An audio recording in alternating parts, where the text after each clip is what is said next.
Shuji, our hero, is the king of the spear, an unrivaled demon, tearing rival armies to pieces. The spear in his hands is a whirlwind of death, sweeping away the debris in its path into a bloody mess. The souls of slain enemies swirl around him, increasing his fury to godlike levels. However, he wasn't always like this, a weakling, the scum of his clan, trampled by his elders like trash. As he grew older, they began calling him a weed and a bastard. He wore old rags, saturated with dirt and the stench of poverty. Thus was born the spear demon, a monster that hacked its way through thousands of corpses. But one day, the dead received their retribution, death overtook him, and the world was plunged into darkness. He opened his eyes, but now in the body of a boy, reincarnated as a freight carrier. The hero stared in surprise at his reflection in the cloudy mirror, not believing his own eyes. When someone shouts at him, Shuji turns sharply, alert and ready. He soon notices nearby escort guards and bandits locked in battle over a wagon of goods. Recognizing the combatants, he identifies them as forest bandits attacking the Howling Tiger Escort Bureau. Amused, he muses that his reincarnation throws him straight onto yet another battlefield. As he steps forward, he crushes the mirror, symbolically discarding his old self. A rugged escort warrior demands to know why such a young brat is present, guessing Shuji is only a helper. Shuji considers that forest bandits are murderers and robbers hiding in the woods. Observing the bandit before him trembling, he judges most of them as mere amateurs. The bandit angrily insists that helper or master, Shuji is still part of the escort bureau and must be killed. Roaring, the bandit charges, vowing to slaughter every escort including Shuji. Shuji calmly notes that he predicted this attack and finds the bandit's movements easy to read. He seizes the spear shaft with practiced ease, stopping the blow. Using overwhelming speed, Shuji darts in with his spear, eyes glowing red. He pierces the bandit leader through the chest in a devastating strike. As the bandit gurgles blood, he gasps in disbelief at Shuji's power. Shuji reflects that although he lost his former war achievements, his martial arts skill remains intact. He gathers dark aura around him, deciding that power alone will be enough. He prepares a technique others condemned as a demonic martial art. Though despised, he resolves he has no choice but to use this art now while corpses hang on his spear. He notes that he came back to the past, yet battle still rages relentlessly around him. Another bandit lunges at Shuji from behind, screaming for his death. The surprise attack slams into Shuji's head, apparently landing cleanly. Believing he has killed Shuji, the attacker laughs nervously, thinking he has survived. Instead, the man suddenly finds himself fatally impaled by Shuji's hidden spear. Shuji reveals he anticipated such an ambush but is unimpressed by its weakness. He lectures that failing to confirm an enemy's death is what gets warriors killed on the battlefield. Shuji yanks his spear free with a grunt, tightening his grip. Using the corpse as counterweight, he swings the blood-soaked spear, commenting that it now feels properly heavy. He nostalgically thinks of the Howling Tiger Escort Bureau and how this scene recalls his early days. The remaining bandits stare at him in horror, unable to speak coherently. They nervously question what is wrong with this guy as they sweat and tremble. The battlefield shows Shuji walking forward dragging impaled bodies, while bandits keep their distance. Escorts and bandits alike wonder who this insane youth is as he approaches, corpses skewered behind him. A burly man proclaims himself leader of the forest bandits and steps up with a huge axe. Shuji smiles wickedly, saying he is actually eager to face this opponent. The bandit leader snarls that he will wipe the smirk off Shuji's face. He charges with his axe, screaming for Shuji to die. Shuji answers with a dismissive snort as he prepares to counter. The leader mocks Shuji for dodging like a rat, then suddenly senses something wrong. Fear flashes in his eyes as realization dawns mid-battle. Shuji coolly praises the leader's raw strength while the corpses dangle behind him.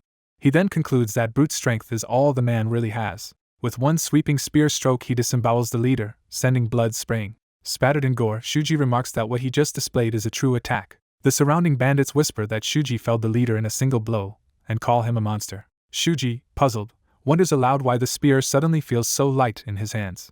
The mortally wounded leader gurgles blood from his mouth and throat. Watching blood rain down, other bandits shake and stare while someone notes that now the spear weight feels right. Terrified, the remaining bandits scream and flee, calling Shuji a monster. Shuji looks after them, realizing something important about his power. Narration states that when blood and demon meet on the battlefield, something terrifying is born. Shuji's grisly display of 3 impaled bandits is dubbed the tricolored dango of mountain bandits. We are told that time has been rewound by 10 years and these events occur on that same mountain. This bloody youth is introduced under the ominous name the Spear Demon. Smiling before the writhing red spirits above the corpses, Shuji remarks that this situation is quite pleasing. The narration declares that the Spear Demon has returned. Elsewhere, Howling Tiger escorts fight more bandits at night, vowing not to let any enemies escape. As men die around him, Shuji advances across the forest floor with corpses emanating red energy behind him. Encased in demonic aura, he resolves that they cannot allow these bandits to live. He darts through the battlefield so fast that even escorts exclaim in shock. Seeing bounty hunters cutting down bandits, Shuji furiously demands to know who they think they are killing. A bandit leader, fired up, shouts back that if Shuji wants a fight he can bring it on. The terrified bandits recognize Shuji as their former boss Igo and beg him to join their vengeful side. Shuji understands that the man they just fought was the stronghold leader, and that even the dead want him taken as well. He agrees to fulfill their wish, promising that the leader will also be devoured completely. On another part of the battlefield, the bandit leader attacks gleefully, trying to kill a soldier. He is stunned when someone behind him calls his name familiarly and demands respect. Shuji suddenly intercepts his strike, clashing weapons and injuring him. The shaken leader falls back, cursing and demanding to know who this stranger is. Turning, he sees Shuji approaching with corpses hanging off his spear, surrounded by demonic specters. Terror contorts his face as he realizes how unnatural this opponent is. The spirits of the dead accuse Igo of surviving alone and beckon him to join them while Shuji intones his name. Horrified, Igo stammers that Shuji must be a demon and asks who he really is. Shuji's eyes blaze red as the spirits whisper that they will all go together. Igo, overwhelmed, screams for his life and begs someone to save him. Shuji roars Igo's name again as a monstrous red visage looms behind him. With one clean arc of his spear, Shuji beheads Igo and another bandit. Shuji watches silently as blood spatters his face. Narration explains that by calling a name 3 times one can send that person's soul to the underworld. Shuji states that during those 3 calls the target is escorted straight to the afterlife. Smiling slightly, he notes it has been a long time since he last used this eerie technique.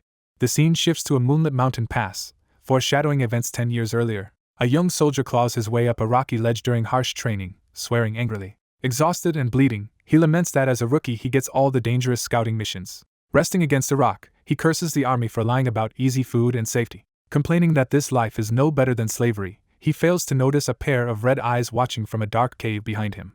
Feeling a chill, he stiffens and realizes something frightening is close. He stares at the ominous cave, sensing that something unknown is lurking inside.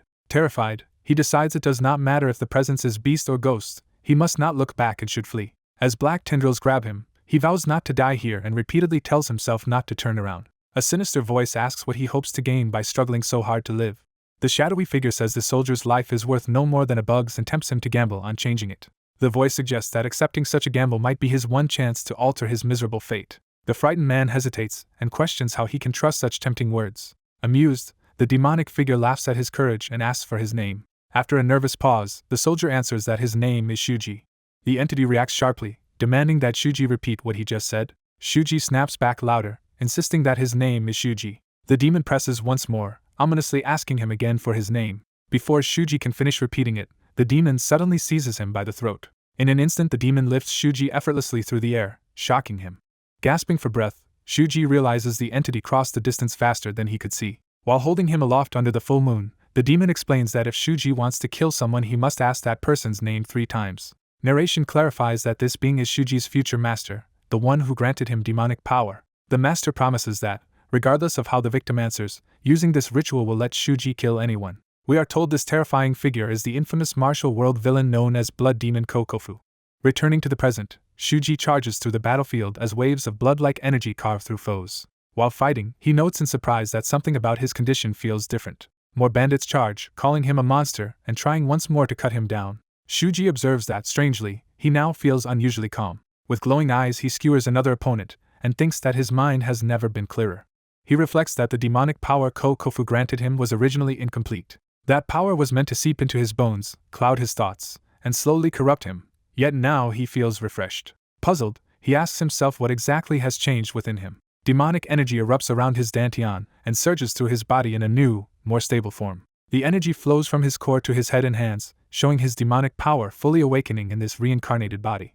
The protagonist suddenly realizes something crucial as his demonic eyes flare, and he thinks that this is the key. He recalls that after gaining demonic power in his past life, he forgot an important difference once he joined the army. Remembering his youth, he notes that he learned the Miao tribe's unique breathing technique. Using that breathing, he understands it can keep his mind clear while channeling demonic energy, and finds this coincidence strange. He remembers his old demonic master warning that until he fully controls this power, he will be unable to remain sane. Smiling to himself, he wonders what expression Kokofu would make if he discovered this development. A voice calls to him as he stands among the corpses of bandits, drawing his attention. He turns, puzzled, toward the source of the call. The Tiger Pit escort squad bows and thanks him for saving them from a perilous situation. Their leader secretly confirms that her suspicion about him was correct. She is overwhelmed by the pressure he emits even while standing still, remembers how he slaughtered the bandits, and decides she cannot let such a man slip away. Nervously, she asks why someone of his caliber works as a simple convoy hand and invites him to keep supporting their enforcement bureau. He flatly refuses her request, shocking her. As he turns to leave, she panics internally, thinking she must not let him walk away. She resolves that if he will not join them willingly, she will take another measure and reaches for a glowing item. Preparing to stop him, she thinks she will have to act by force. Instead, she hurriedly offers him a golden Tiger Pit Sect token, begging him to accept it. She explains that the Tiger Pit Sect controls their bureau, is a renowned sect in MANHWA, and that this token will make him an honored guest there. Bowing deeply, she presents the token as proof of her sincerity, while he remains silent. The narration identifies the token as belonging to Shu Aika, a first-class escort of the Tiger Pit Sect. He stares at the token in surprise, clearly affected by the name and affiliation. He recalls the Tiger Pit Sect's reputation for integrity. He also remembers that a few years after gaining fame they were wiped out without a trace, making them a tragic sect. Silently accepting the token, he thanks Shu Aika, who beams with relief. Shu Aika says they will resume their transport work and asks him to rest until they return. He agrees and casually says he will borrow a horse from them while he is at it. Shu Aika panics, warning him not to take that particular horse because it is too wild. Watching him ride away effortlessly, she notes that the horse they relegated to cargo duty is suddenly obedient. They then see the terrified horse urinate while carrying him off, startling everyone. Shu Aika sighs that even at his age he rides like a master, while an underling teases her that she seems smitten with this strong, handsome savior. Annoyed, she draws her weapon and scolds the man for speaking rudely about their benefactor until he frantically apologizes. Gripping her sword, she tells the others that although they missed it, she saw his incredible spear skills. She looks over the battlefield of corpses and emphasizes again how terrifying his spear technique was. Her subordinate speculates he might be from a noble spear-wielding family, but she insists it was not orthodox martial arts. She recalls that his movements were actually those of formal military spear training. She adds that his mastery and insight in that art far exceed his apparent age. Her subordinate realizes what she is implying and she confirms it. Shu Aika concludes he is probably the son of a powerful military family on a journey after completing training. She notes his self-sacrificing nature in saving them and believes that if he hears of the sect's coming crisis he will not stand by. Resolute, she silently prays for help in rescuing the Tiger Pit sect from its enemies. Text foreshadows a struggle against the Black Dao sect's grasp. Meanwhile, the protagonist threatens his nervous horse not to wet itself again as it urinates on the road. Riding under the night sky, he muses that the Tiger Pit sect should still be intact at this point in history. His thoughts shift to wondering how Ko Aiku, the comrade from his past life, is doing now. The narrative introduces Ko Aiku, the first true companion he met after enlisting in the army in his previous life.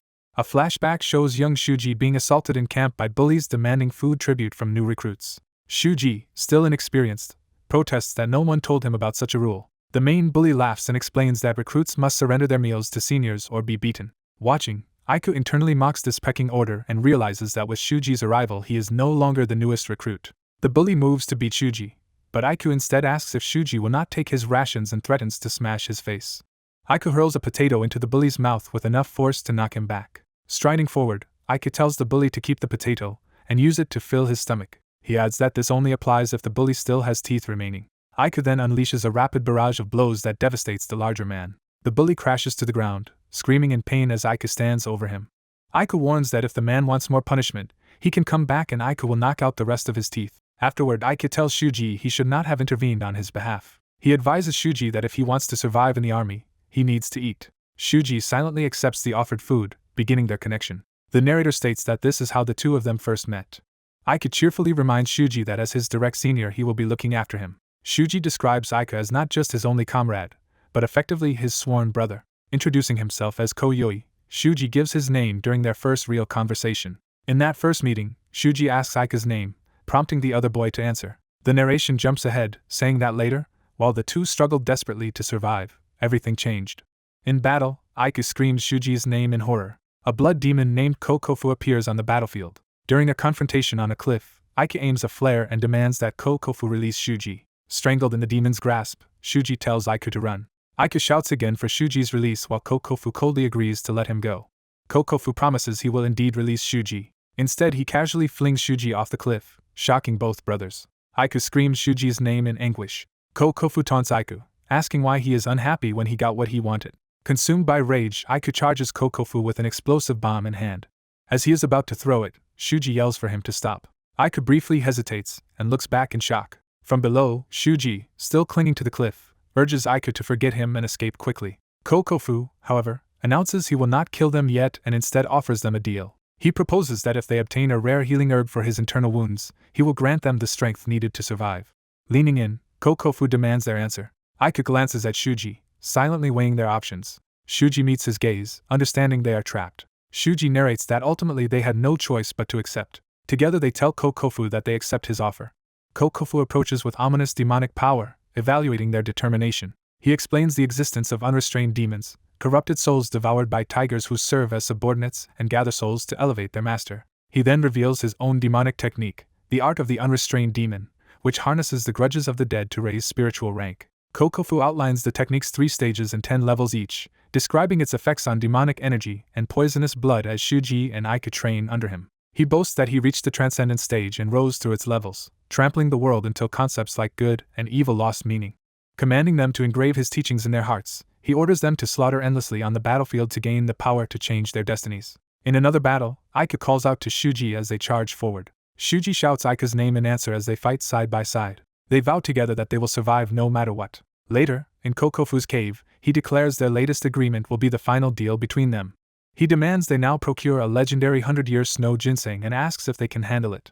Aiku cuts in before Shuji can answer, urgently asking Kokofu to wait. He explains that such a herb is out of their reach for now and requests that Kokofu first help them open their rin and do meridians. Kokofu eyes him silently, considering the request. Aiku clarifies that with their current herbs Kokofu could open their meridians, and they would then later supply any missing ingredients. Kokofu is momentarily taken aback by the audacity of this suggestion. He ultimately agrees, to the surprise of both youths. Outside, Aiku tells Shuji to let him be the second one to receive meridian opening, but Shuji refuses. Aiku insists Shuji go first to open his meridians while Aiku gathers more herbs and then undergoes the procedure afterward. Grinning, Aiku says going second is always the tougher task, so he will take it.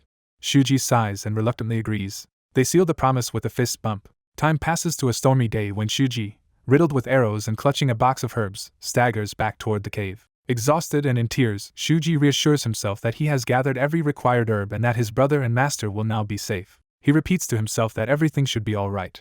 Suddenly struck from above, Shuji is impaled and flung, realizing something is terribly wrong. Inside the cave, Kokofu's headless corpse is shown, indicating a violent struggle. Aiku, soaked in blood beside the corpse, greets Shuji coldly as he finally returns. Smiling through his injuries, Aiku addresses Shuji with an unsettling tone. Shuji reacts in horror as he senses something awful has happened.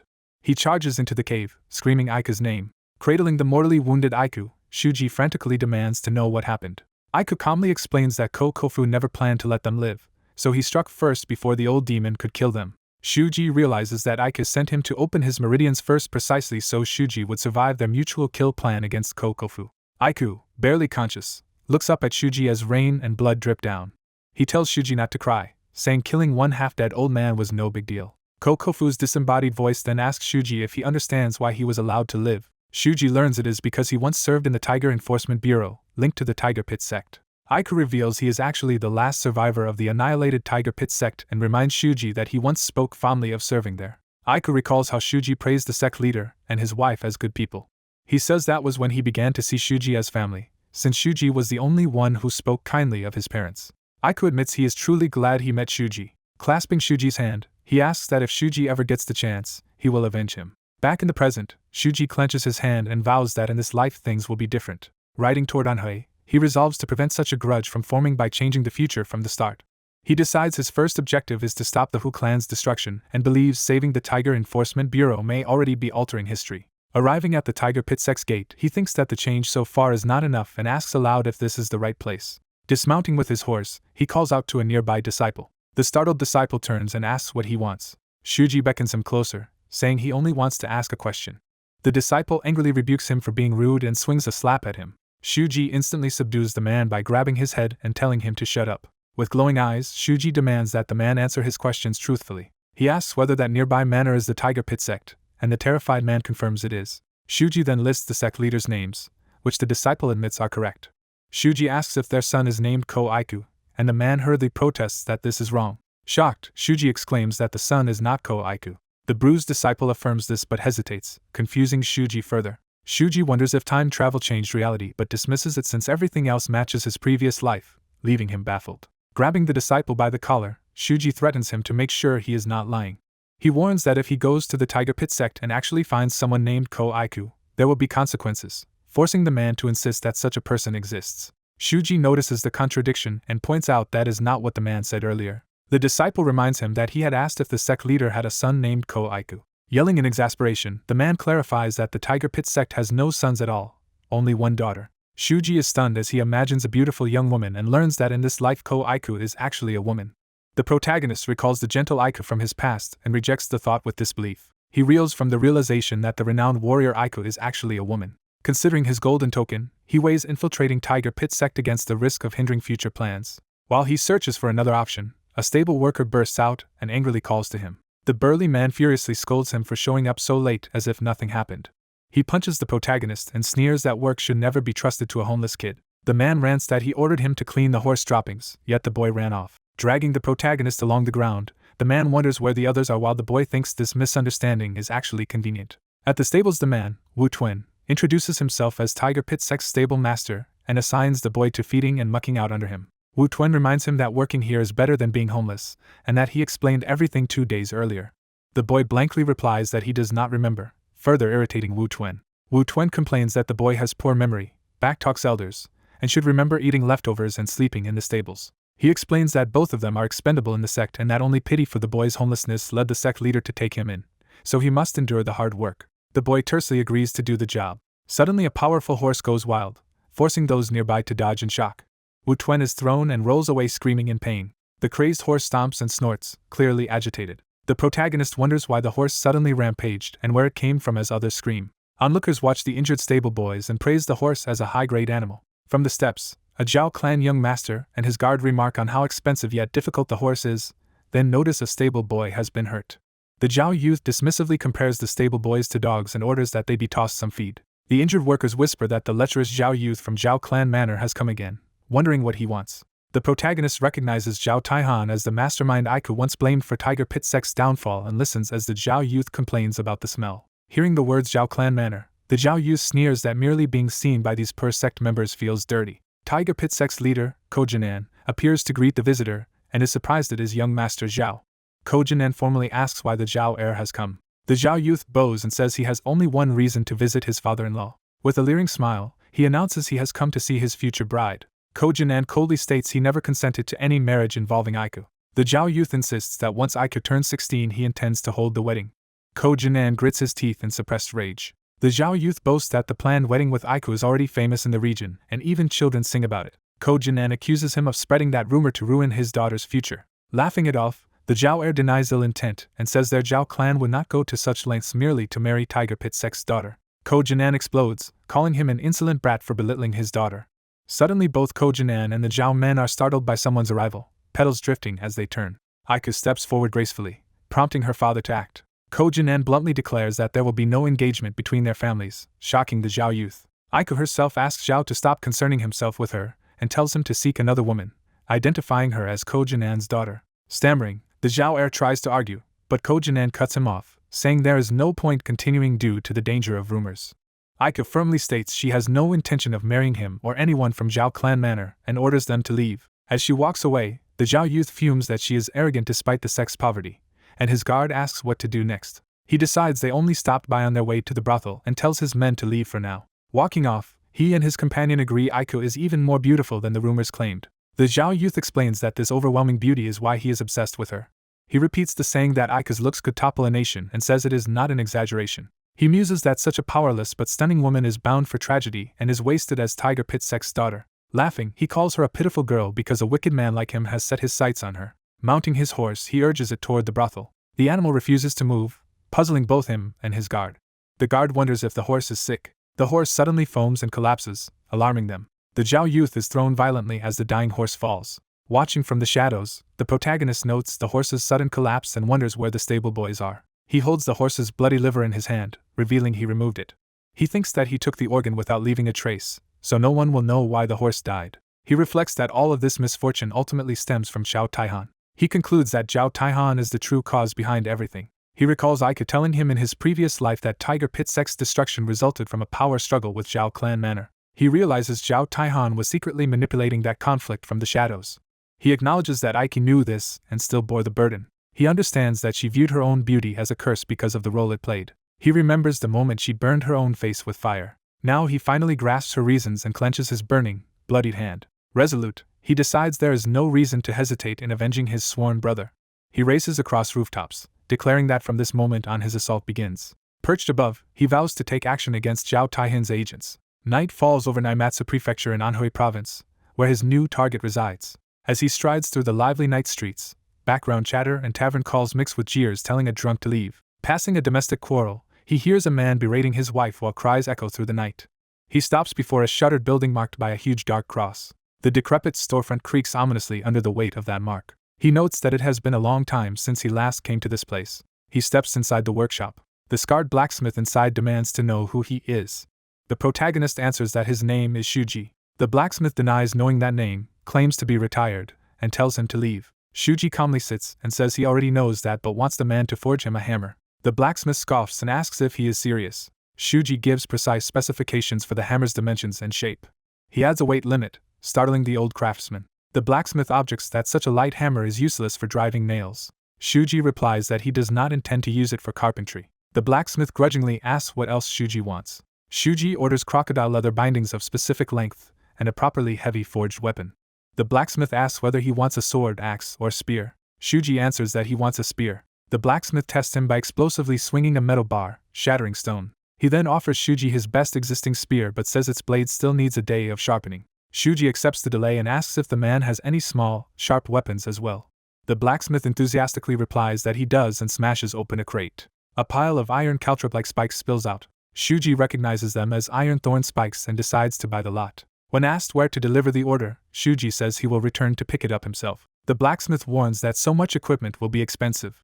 Shuji, unwavering, tells him to name whatever price he wants. The blacksmith studies him silently. He then confides that his daughter died 3 days ago. Shuji listens in grim silence. The grieving father desperately asks if there is any way to bring her back. Realizing Shuji is alive and not a ghost despite his bloody aura, he shifts and sighs. Accepting reality, he asks Shuji instead to kill those who murdered his daughter. Shuji asks which group is responsible, and the blacksmith names the Black Dao sect. Shuji casually acknowledges the target. The blacksmith urgently clarifies there are 4 members known as the Black Dao sect's elites, insisting Shuji understand. Shuji, surrounded by blood-red killing intent, says he does not even need to know their names because he will kill them regardless. He strides off, vowing to slaughter every member of the group. He reiterates that there is no need to learn the enemy's names since he plans to kill them all. As he leaves, he casually asks the blacksmith if he has work clothes and poison. The blacksmith laughs bitterly and says a blacksmith does not usually stock such things. Instead, he tosses Shuji some garments and a jar he has on hand. Shuji accepts them, and the clothes and jar roll across the floor toward him. Holding up a worn bear hide coat and the jar, he explains that the hide once belonged to a man who killed 74 people and that the jar supposedly holds deadly Miao tribe poison. He inspects the jar's contents. Discovering the toxin is fake, he tells the blacksmith he was tricked, which the man had already suspected.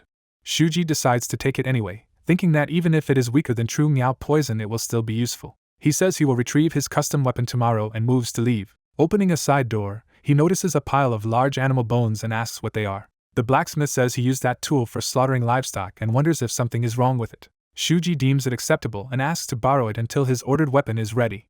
He walks out with the bone tool while the blacksmith silently watches. Left alone, the blacksmith mutters that Shuji is strange and wonders if he might actually be a ghost. He then decides it does not matter whether Shuji is human or not as long as his daughter is avenged. He resolves that his own life is a small price to pay for vengeance. Blood splatters and labored breaths suggest he has pushed his battered body to the limit.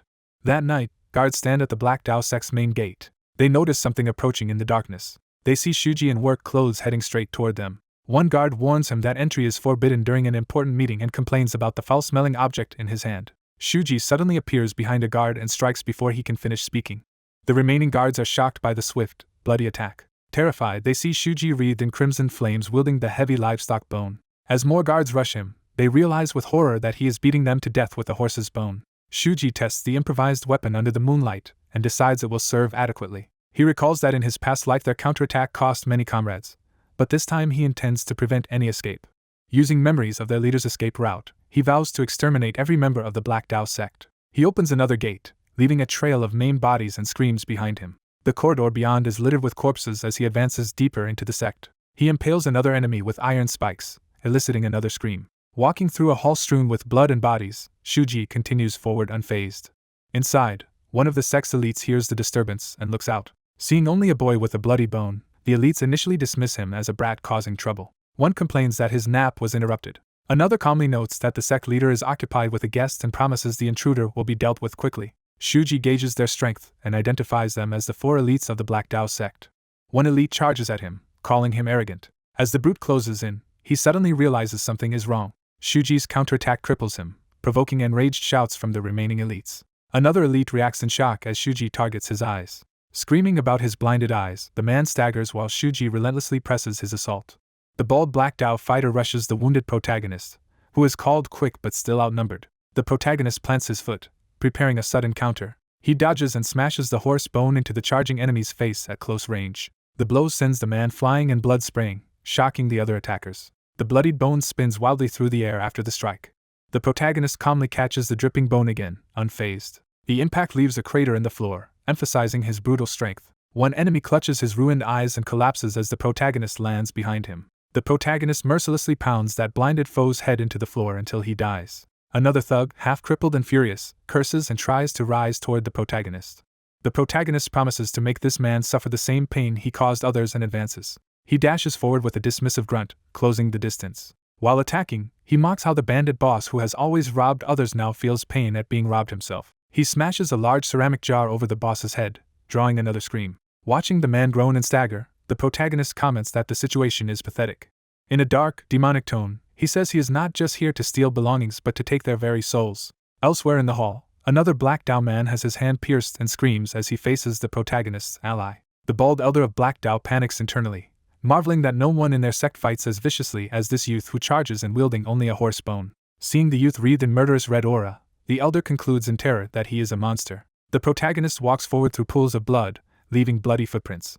The bald elder clicks his tongue nervously and grips his sword, sweating. The protagonist's eye glows with ominous purple demonic energy. The elder's eye widens with dread as he recognizes that overwhelming presence. He screams as the protagonist's red arm lashes out at him. The protagonist exhales, steadying himself amid swirling demonic mist. He drives a devastating strike into the elder's midsection, blowing him through the building. The elder crashes through the wall and lands outside, badly injured, while the protagonist approaches, catching his breath. Trembling, the elder demands to know who this attacker is and who sent him. Expression cold and wreathed in red aura, the protagonist answers that he was sent by the blacksmith. Shocked, the elder repeats the blacksmith's name in disbelief. Flames of demonic energy rise around the protagonist's legs as he notes that he has already eliminated the 4 elites of Black Dao. He adds that killing those elites should be enough payment for the shopkeeper who hired him. The scene shifts to the Black Dao sect compound under a blood-red moon, foreboding its fate. Inside another building, someone notes calmly that the mission they gave Black Dao has failed. A man in red informs the seated elder that the master and young master are furious because the failed scheme was meant to disguise Black Dao as bandits and frame Tiger Enforcement Bureau. He berates the elder, saying they could have gained both the stolen cargo and Zhao clan's reward if the plan had worked, but his incompetence ruined everything. The elder, identified as Black Dao sect leader Gu Yuho, sits sweating and speechless. He laments that the ambush failed, men were lost, and now they lack the funds to pay tribute to the evil alliance, dreading the arrival of the so-called money-collecting demon. Fear tightens his face as he imagines that terrifying enforcer coming. Gu Yuho realizes the situation has spiraled completely out of control. He reflects that they sent enough men to crush Tiger Enforcement Bureau, yet the group was wiped out and no one returned, leaving them clueless about the enemy. The man in red says they should have dispatched one of their 4 elites from the start, and admits he never thought things would reach this point. Gu Yuho argues that if he had been told how strong Tiger Pit Sect's guards were, they would not be in this mess. The red-clothed man snaps back, questioning if the elder is blaming them for the failure. Slamming his hand on the table, Gu Yuho warns that he needs to set one thing straight. The man in red threatens that if the elder fails again, everyone in Black Dao will die. Gu Yuho sighs heavily and grudgingly agrees, cowed by the threat. The red-clothed man explains that unless Tiger Enforcement Bureau's escort job fails, Tiger Pit Sect will not be cornered and the young master's marriage scheme for a certain girl cannot proceed. Gu Yuho explodes that he understands already and tells the man to stop repeating himself. Suddenly both men react to a strange sound echoing from the entrance of the sect compound. Gu Yuho wonders what the noise at the gate is, noting his 4 elites should be stationed there. Both turn pale and tense, sensing danger. Red light and looming shadows appear against the outer doors as someone approaches. A silhouette of the protagonist appears behind the glowing red paper doors. The doors creak open and his blood-stained foot steps inside. Several severed heads roll across the floor at his feet, revealing the 4 elites have been slain. Gu Yuho and the man in red gape in horror at the gruesome trophies. The man in red realizes these are the heads of their 4 elites and fears that a powerful orthodox master must have attacked them. The protagonist himself steps into view, drenched in blood, eyes blazing. Panicking, the man in red claims he is from the Zhao clan and only came to negotiate, insisting he is unrelated to Black Dao. The protagonist silently grits his teeth, blood on his lips, unimpressed by the excuse. As the Zhao man nervously offers to help destroy Black Dao, the protagonist suddenly spits blood into his eye, making him howl. The Zhao man stumbles back in outrage, shouting that he already said he was from Zhao clan. The demonic blood burns through his eye and chest, and he screams as it eats away at him from within. A narration explains that practitioners of supreme demonic arts are called demon breakers, whose blood is a deadly poison to martial artists. The protagonist notes that while his own blood is not as lethal as a true demon breaker's, it still stings like severe chili in a wound. Half blinded, the Zhao man rages and swings his sword wildly, demanding to know what is wrong with the protagonist. The protagonist counters with ruthless speed, slashing repeatedly with the bloody bone. Observing the fight, Gu Yuho thinks the youth's skills are excellent but slightly below those of his 4 elites, though there is more to him. Red demonic flames coil around the bone weapon in the youth's hand, swelling his aura. Gu Yuho and the Zhao man stare in disbelief, realizing something far more terrifying is emerging. The elder recognizes the technique as demonic arts and is horrified. The Zhao man screams that the youth is not orthodox at all but a mad demon and charges again. The protagonist darts forward with glowing eyes, ready to meet the attack. He knocks the Zhao man into the air with a powerful upward blow. The Zhao man shrieks in terror as he realizes he is completely outmatched. The protagonist punches straight through his torso, killing him instantly. His eyes shine white as he channels surging demonic power for the finishing strike. With a towering red demon looming behind him, he continues to tear the Zhao man apart in a storm of blows. Blood floods the floor as the Zhao man's body collapses lifelessly. Gu Yuho reflects grimly that demon users transcend orthodox and unorthodox factions and are the one evil every martial artist must destroy. He is horrified that one of those monsters has appeared inside his Black Dao sect. He remembers that low-level demon users are mindless slaughterers who know nothing but killing until they reach a higher realm. While the protagonist was facing the Zhao man, Gu Yuho secretly opens a hidden door to escape. He thinks he could flee and contact the Evil Alliance or, failing that, the Martial Alliance for help. Just as he prepares to sneak out, the protagonist appears behind him, calling him by name and startling him. The protagonist speaks calmly, implying they have met before and that this really is Gu Yuho. The elder is stunned that the youth still seems sane despite using demonic arts, something he thought impossible. Realizing the youth is actually a peak-stage master of demonic cultivation, Gu Yuho's fear deepens. The youth exhales, drawing his demonic aura back under control. Gu Yuho notices with shock that the youth is actually controlling his demonic energy instead of being consumed by it. Terrified, Gu Yuho throws himself to the ground and begs the youth to spare him, promising to do anything. He babbles that today is the deadline to pay tribute to the Evil Alliance, and that he will be executed if anything goes wrong. Groveling, he adds that even the youth might be inconvenienced if the Evil Alliance is angered. The protagonist notes internally that the man is more perceptive than expected. He orders Gu Yuho to give up his martial arts entirely if he wishes to live. Standing over him, the youth calmly states that refusal means death. Gu Yuho clenches his fists, thinking surrendering his martial arts is equivalent to dying and contemplating one last gamble. He resolves to strike back at least once and seizes his sword in a desperate attack. The youth dismisses him as a coward who only talks big and swings the bone down toward him. The protagonist slashes Gu Yuho, drawing blood and driving him back. Reeling, Gu Yuho realizes from the aura that the youth is not truly peak stage, thinking he has been tricked. Calling the youth a mere second-rate warrior, he snarls that it was bold to deceive him like that. The protagonist scoffs, calling Gu Yuho a clown. Smiling darkly amid swirling demons, the youth says this misunderstanding actually makes his job easier and declares it is time to purge Black Dao. Gu Yuho attacks again, but the youth notes his aura and repeats that he is no master of ecstasy-type arts after all. Gu Yuho, blood pouring from his head, curses this supposedly second-rate swordsman who dared deceive him. The youth's intense, crazed gaze makes Gu Yuho suddenly doubt his own assessment. Dizzy and bleeding, Gu Yuho wonders if the youth did something trickier with the previous blow than he realized. The protagonist thanks Gu Yuho for misunderstanding his level, saying the elder would normally be troublesome but made things easier by misjudging him. As the demonic bone coils around Gu Yuho, the elder is dragged into red energy, laughing madly and vowing that they will die together. With a final roar, Gu Yuho unleashes everything in a suicidal charge at the youth. The protagonist meets the onslaught head-on, blocking the blue sword aura with his bone weapon. He counters and lands a crushing blow on Gu Yuho, making him scream. Gu Yuho continues to curse and swing his blade in panic. The youth flips acrobatically through the air toward him, weapon raised. Gu Yuho, shocked by the unfamiliar movement, cannot read the attack. He realizes the youth moves like a disciplined assassin whose unpredictable techniques always seek the killing blow. To Gu Yuho, the blood-soaked youth appears like a demon born for the battlefield. The youth's next strike tears a huge, vertical wound through Gu Yuho's body. He then smashes the leader down to the floor with a final, bone-crushing blow. Both of them lie amid wreckage, but only Gu Yuho struggles weakly while the youth rises. As Gu Yuho howls, the youth flicks bloody pages away and snorts disdainfully. He lists Gu Yuho's crimes of kidnapping women, selling them to brothels, extorting families, and borrowing heavily from Tiger Enforcement Bureau. Gu Yuho, sobbing, begs the mighty warrior for forgiveness and promises never to do such things again if spared. Holding a burning torch, the youth asks coldly how many people once begged for their lives before Gu Yuho in this very way. He presses further, asking how many people pleaded with him just as Gu Yuho is doing now. Gu Yuho weeps and begs for forgiveness again, trembling before the muzzle of the flaming gun-like weapon. Wreathed in fire, he screams that he will do anything to live. The youth remarks that killing him this way should at least lessen Tiger Enforcement Bureau's regret over their lost comrades.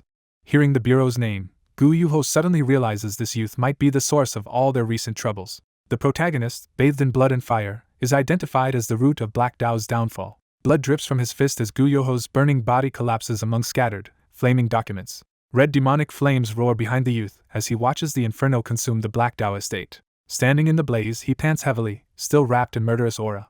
He notes that the charred corpse is indeed Gu Yuho, leader of Black Dao. Smirking, the youth muses that the dead leader's head might fetch a good price. As he walks out of the burning estate, disciples outside shout for their master to escape and hurry toward the exits. The youth steps out through the doorway, prompting those outside to notice that someone is emerging. Black Dao survivors, seeing only a blood-soaked stranger, demand to know who he is and immediately decide to kill him. The youth sighs, resting the bone on his shoulder, and says the night is far from over. The scene shifts to daytime at a busy sect compound where people gossip animatedly. Disciples share a rumor they heard from a former Black Dao lackey. They say Black Dao was completely wiped out last night, and their estate burned to the ground, which everyone agrees they deserved. One man adds that Tiger Pit sect also suffered heavily from Black Dao's actions. He explains that Black Dao bought Tiger Pit's debts, constantly harassed them, but now, with Black Dao destroyed, those debts are gone and Tiger Pit benefits. Others marvel at the unknown warrior who eradicated Black Dao, calling him a hero of Anhui province. That same burly disciple later barges into a stable, yelling at a new recruit to finish cleaning horse manure. The recruit, actually the protagonist in plain clothes, looks up silently at the shouting senior. The senior snarls at his expression, demanding to know what his problem is and whether he intends to cause trouble. Annoyed by the situation, the protagonist debates revealing his gold token to solve it. He decides against using the token, resolving to keep a low profile until his conflict with the Zhao clan is over. When a worker angrily grabs him, someone off-screen yells at the two of them to listen. Hearing the familiar voice, the worker turns and recognizes who is speaking. A woman approaches and tells them not to bully the new recruit. The protagonist is stunned as he sees the woman. She says she does not know their customs well but insists new recruits deserve some leniency. She gently asks the bully if he agrees, her kindness recalling another woman in his memory. The nervous worker stammers that the boy just never listens to him. The woman says the protagonist is just a kid new to this work and urges patience, even if he seems like a passing drifter. She lectures that every meeting is fate and every connection should be cherished because life is unpredictable. In a flashback, two comrades fight back to back while she says such chance meetings could lead to becoming family. Both she and the worker privately doubt they will ever meet the boy again, or even leave Anhui, while she asks the newcomer to confirm he is the new guy. The protagonist reacts silently, shocked. She warmly promises that if anyone bullies him he should come tell her. He gazes at her, deeply moved. Comparing her to a figure from his past, he thinks her face and voice are different, but something about her is the same. He remembers Ayo smiling with the same clear eyes as hers. He concludes in his heart that Ayo has not changed at all. He begins to address the woman directly. Echoing her past words, he tells her to come to him again if anyone bullies her. The woman and bystanders are startled by how bluntly he speaks to a young lady. She smiles and accepts his offer of protection. He smiles back and promises he will do so. That night at the compound, everything is quiet under the dark sky. Someone stealthily approaches a straw bed. He uncovers a stash of weapons and gear hidden beneath the bedding. He straps on a pouch filled with caltrops or similar implements. He fastens additional equipment to his belt in preparation. Gripping his spear, he reflects that he has already avenged the escort warriors and shopkeeper.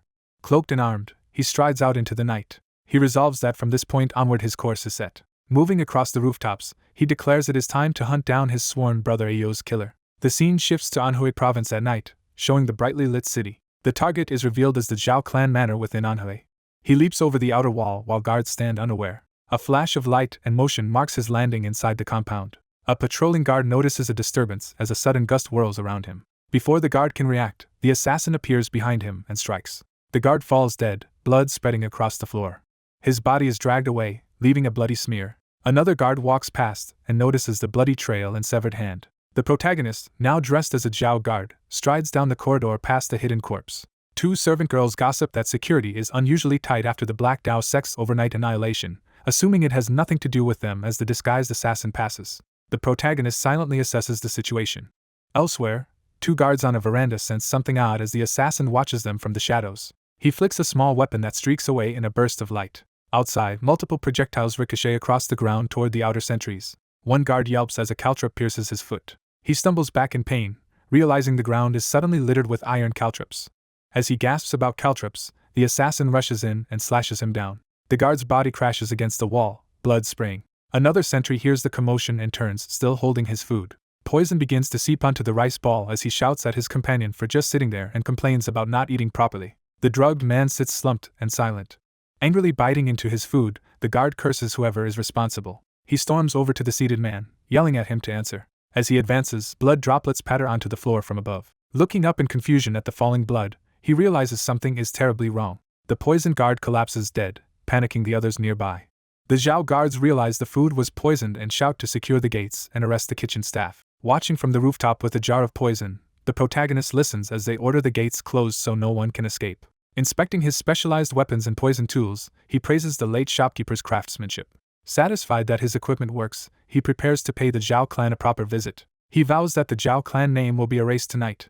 Inside the manor, grumbling guards complain about the heavy security after the Black Dao incident and question the need for guards on every floor. Suddenly the doors ahead are shattered by an attack. The guards turn in confusion toward the noise. The assassin drops from above with spear in hand as they cry out in alarm. As debris flies, they shout about an intruder and try to understand what struck them. Realizing he is an assassin, they scramble to surround him as he charges with his spear. In another room, several guards are killed instantly by his surprise attacks. Upstairs, other guards wonder if they heard something from below as the assassin climbs toward them, leaving bloody footprints. Meeting a guard on the staircase, he is questioned about the noise on the 4th floor. A gruff senior guard appears, telling them to be quiet because the master is asleep and ordering the others to calm down. The assassin reveals himself, questioning why this man wields a spear instead of a sword. He smashes the floor to launch himself forward. The shockwave sends a guard flying and impales another, who screams in agony. More guards yell about enemy attack and an assassin as blood splashes across the corridor. The assassin's bloody grip tightens on his spear as he presses the assault. He uses close-quarters movement to maneuver around his foes. Several guards are slain in a single sweeping strike. More shout to capture the intruder as he stands amid corpses and blood. 2 additional guards rush him, cursing the lack of backup. Elsewhere in the manor, panicked guards flee or advance while shouting in alarm. Some are caught in caltrop traps he laid earlier and scream about their legs, stunned at when he even set them. The assassin continues his brutal killing, blood spraying from his victims. One guard howls as he is cut down by another heavy blow. The assassin walks over blood-stained floors, stepping past bodies and scattered caltrops. Surrounded by silence and corpses, he remarks on how noisy the place had been. Hearing a powerful voice laced with terrifying internal energy, he realizes the speaker's strength far surpasses that of Gu Yuho. The Zhao clan lord Zhao Yushi finally steps out to confront the intruder. Zhao Yushi advances calmly, hand on his sheathed sword. He chides the intruder that even uninvited guests should show basic manners. The protagonist thinks this is the man who massacred countless people and condemned Ayo to misery. Zhao Yushi coldly asks why he has come at this hour, and the intruder identifies him as the Zhao clan lord. The protagonist repeats to himself that this is the man who ruined so many innocent lives and cast Aiku into hell. Zhao Yushi again asks what business he has at this hour. The protagonist confirms Zhao Yushi's identity to his face. Zhao Yushi warns the disrespectful youth to watch his tongue and demands to know his origin.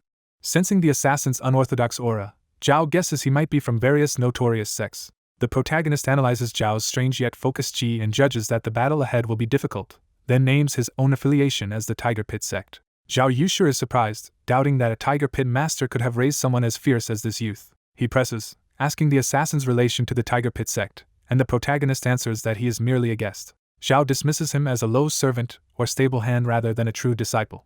Smirking, Zhao says the stranger refuses to reveal anything, but claims it does not matter where he is from. Drawing his sword amid surging purple chi, Zhao declares the youth has walked into a lion's den and ought to be killed without ceremony. He unleashes a devastating sword strike, asking if the youth agrees. The protagonist feels unreal meeting Zhao Yushi in person after a past life where Zhao died peacefully. He remembers that in that previous life Zhao lived out his days in comfort, while Aika suffered.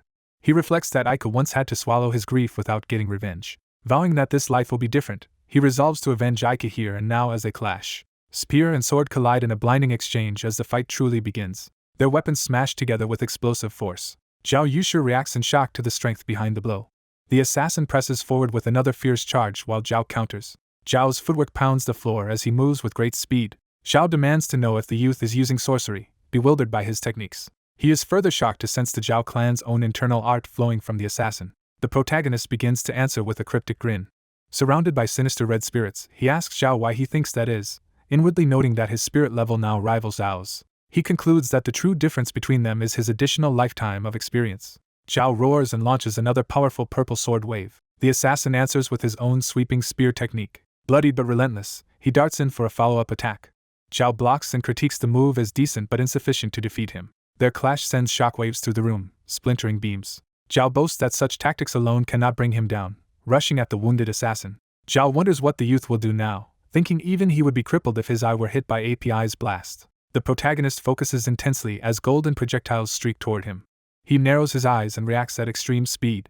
In the next exchange, both fighters land blows and cry out. The assassin grits his teeth through the pain, blood on his face.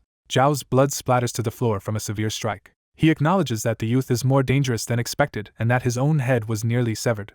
Zhao points out that the assassin is also badly wounded, nearly disemboweled. The protagonist clicks his tongue, judging that Zhao's wide, experienced attacks make finding a winning opening difficult. He switches tactics, hurling something toward Zhao at high speed. Zhao deflects the projectile, noting with surprise that the youth can also fight at range. A heavy, blood-stained object crashes down toward Zhao's head as he marvels at the youth's tenacity.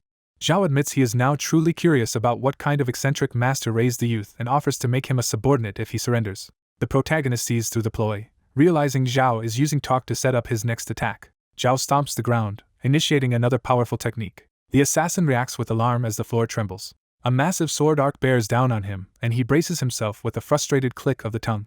Elsewhere, he brutally pins a Zhao fighter to the floor with his spear, still battling through his injuries. He curses his predicament aloud. Zhao announces that the battle will end with his next strike. The sword pierces straight through the assassin's abdomen, blood erupting from the wound. Zhao observes that the youth does not even scream despite being impaled and grudgingly acknowledges his guts. The wounded old master mocks his pampered son, saying the boy received care over a mere scratch. He explains he sought a strong wife for that son, admits he may die soon, and longs to see his grandchild. The younger warrior suddenly grabs the old master's sword mid-strike, shocking him. Bleeding heavily, the young man coldly repeats the old master's uncertainty about his remaining lifespan. The old master panics when his sword will not move and realizes the youth's grip should be impossible. He is stunned to recognize the boy's strength and impossibility. He realizes the youth has trapped the blade using his own ribs and calls it insane recklessness. He deduces that the boy had previously feigned an opening to lure him into attacking that same spot. The old master stares in terror, sweat dripping, as the situation reverses. The youth declares he will answer how much time the old master has left. Surrounded by blood-red aura, the youth invokes the name Zhao Yushi. The old master is engulfed by the youth's overwhelming killing intent. Crushed by the murderous pressure, the old master trembles and gasps in disbelief. Feeling an unfamiliar urge to flee, he realizes with horror that he is experiencing fear. The youth, repeating Zhao Yushi's name, advances menacingly while another onlooker clicks his tongue. Cursing, the old master tries to yank out the sword from the youth's body to create distance. The youth's murderous aura shapes into a monstrous form as he repeatedly calls Zhao Yushi's name. The terrifying vision of the demon-like youth and beast continues as Zhao Yushi's name echoes. Zhao Yushi writhes and groans as the killing intent crushes him. Screaming, Zhao Yushi is torn apart by the red demonic force. He chokes and convulses while being consumed by the aura. The boy drives his spear clean through Zhao Yushi's chest. Zhao Yushi coughs blood, realizing the earlier nightmare was an illusion of killing intent and marveling that a mere boy holds such an aura. The youth only smiles bloodily in response. Gripping his spear, the youth tells Zhao Yushi that though the old man has fought many times, he continues that those fights were just formal duels, unlike the brutal life-or-death combat he is used to, and impales Zhao Yushi again, making him scream. He recalls the war where, as a mere foot soldier, he committed slaughter just to survive. Compared with that hell, he calls this battle child's play as he slashes Zhao Yushi. The youth steps away, leaving the spear on the bloody floor. He stands over the fallen Zhao Yushi, who groans in agony nearby. Zhao Yushi, dying, begs the youth to spare only his son's life. Hammer raised over Zhao Yushi's head, the youth coldly rejects the plea as impossible. Blood splatters across the floor with a crushing blow. Zhao Yushi's headless body burns and drips blood as the youth reflects. He concludes that Zhao Yushi will never see his grandchild's face. Dark energy begins to swirl around the youth as he decides to heal first. The red aura guides him through the manor, whispering and following a particular scent. Led by the scent, he walks with his bloodied hammer as dragon-like energy snakes along the floor. His gaze fixes on a table in the storage room as the aura coils nearby. The aura points him to a large pot, which he realizes hides what he seeks. Smashing the pot reveals Zhao Yushi's cowering son, whom the youth greets mockingly as young master. The terrified son stumbles back, begging for help and for the youth not to approach. The youth thinks that people like this, driven by selfish desire, caused countless others to suffer. He seizes the young master's head, making him shriek. Looming over him, The youth taunts that being rich and powerful made the boy think he was the world's protagonist. The sun trembles uncontrollably under the youth's glare. The youth decides he will instead make the young master the main star of tonight's events. He pins the boy down, promising that tonight's story centers on him and drawing more screams. As dawn comes, narration explains that posters suddenly appear across Anhui province. The posters reveal that, because the Orthodox sect colluded with the Black Dao sect for unjust profit, someone punished them on behalf of their victims. Onlookers wonder aloud what is happening. Rumors spread that the Black Dao sect and the Zhao clan manor were annihilated sequentially by a mysterious vigilante who spared only the servants. People say it is fortunate that this vigilante eliminated those who even dared trouble the Tiger Pit sect. Spectators marvel at the executed corpses of Gu Yuho and Zhao Yushi hanging on display and wonder who could defeat such formidable men. One man says a female servant from Zhao Manor told him what happened. He explains that the vigilante ominously called Zhao Yushi's name 3 times before killing him, while his friends react in disbelief. Others joke that the vigilante is not a reaper and question why he would chant the name. The storyteller says Zhao Yushi was so terrified by hearing his name that he burst into tears, inspiring legends that calling it thrice drags him to the underworld. Disciples panic at the thought that this vigilante might come for the Tiger Pit sect, just as someone runs and shouting that he has arrived. Narration christens the vigilante 3 calls to the underworld and notes, he has already destroyed the Black Dao sect and Zhao clan manor. Riding through a forest, the Tiger Pit young lady reflects that even wicked people's deaths should not be celebrated. She is still frightened yet curious about whether the vigilante might be a ghost, and why he keeps acting in Tiger Pit sect's favor. Suddenly remembering Aika's letter, she wonders if it referred to this same vigilante. The letter from Aika recounts how a vigilante saved their escort party from forest bandits, received her gold medallion, and was asked to visit the Tiger Pit sect. The young lady notes that no such gold medallion guest has appeared yet. Lost in thought, she only notices belatedly that their horse has stopped. She snaps out of it, realizing she has ridden into an unfamiliar area. They emerge at a beautiful lakeside scene that takes her breath away. Delighted, she exclaims in wonder at the lakeside view. She asks how he knew she loves lakes and whether she had ever told him. He replies that she has, leaving her confused. Thinking to herself, she wonders when she ever said that. While he muses, it was in a past life. He recalls that in his previous life, she always came to the lakeside whenever she was troubled or exhausted. On the bridge, he quietly prepares something on a plate, prompting her to ask what it is. The two pause on the bridge as incense smoke begins to curl up beside the plate. He explains it is insect-repellent incense so she can enjoy the lake without being bothered by bugs, and she praises his thoughtfulness. She asks if he was this considerate in his previous workplace as well. He says a warrior gives his life for those who recognize his worth. He adds that anyone who treats him like family will be treated as family in return. His words leave the young lady silently moved.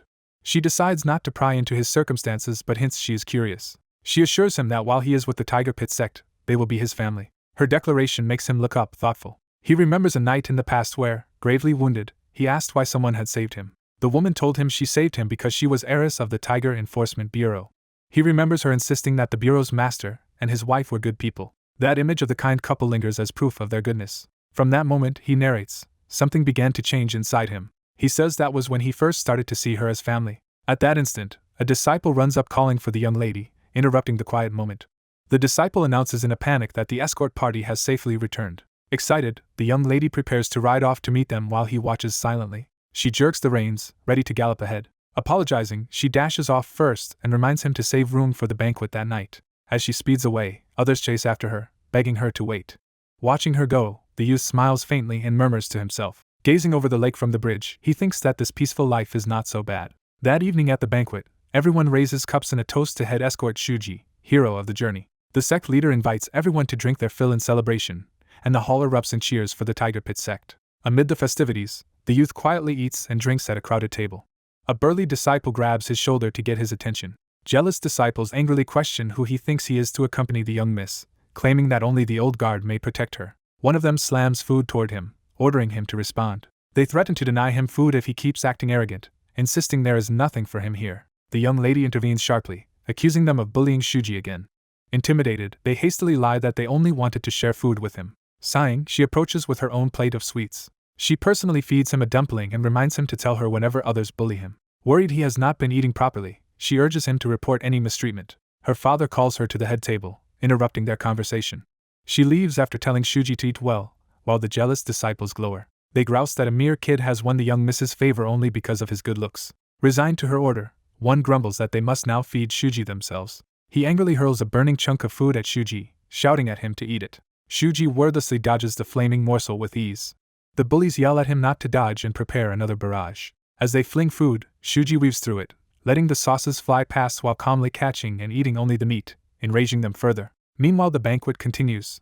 Servants move about as the leaders sit at the head table. The sect leader praises head escort Shu for ending the journey safely and vows to care for the families of the fallen bodyguards. Aika, the escort captain, humbly says he only did his duty and asks them not to worry about the lost escort's families.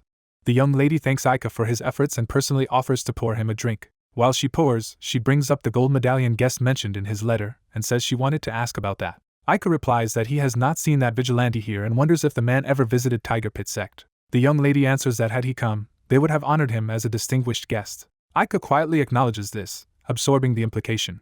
He then describes the vigilante as a spear-wielding youth whose power single-handedly annihilated what they thought were forest bandits, but were actually Black Dao sect members. He regrets that he cannot personally thank this deadly savior again.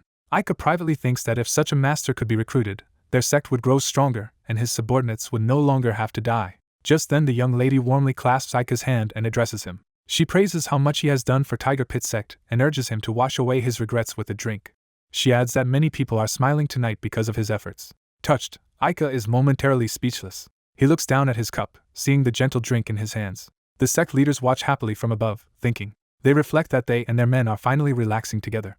Aika thinks to himself that he and his subordinates fought hard precisely to protect this ordinary peace. As he lifts the cup, he pauses mid-sip, sensing something. He turns abruptly and sees Shuji's table in chaos as food flies everywhere. Horrified, he recognizes an ominous presence and wonders what it is. He spots Shuji calmly sitting amid the commotion.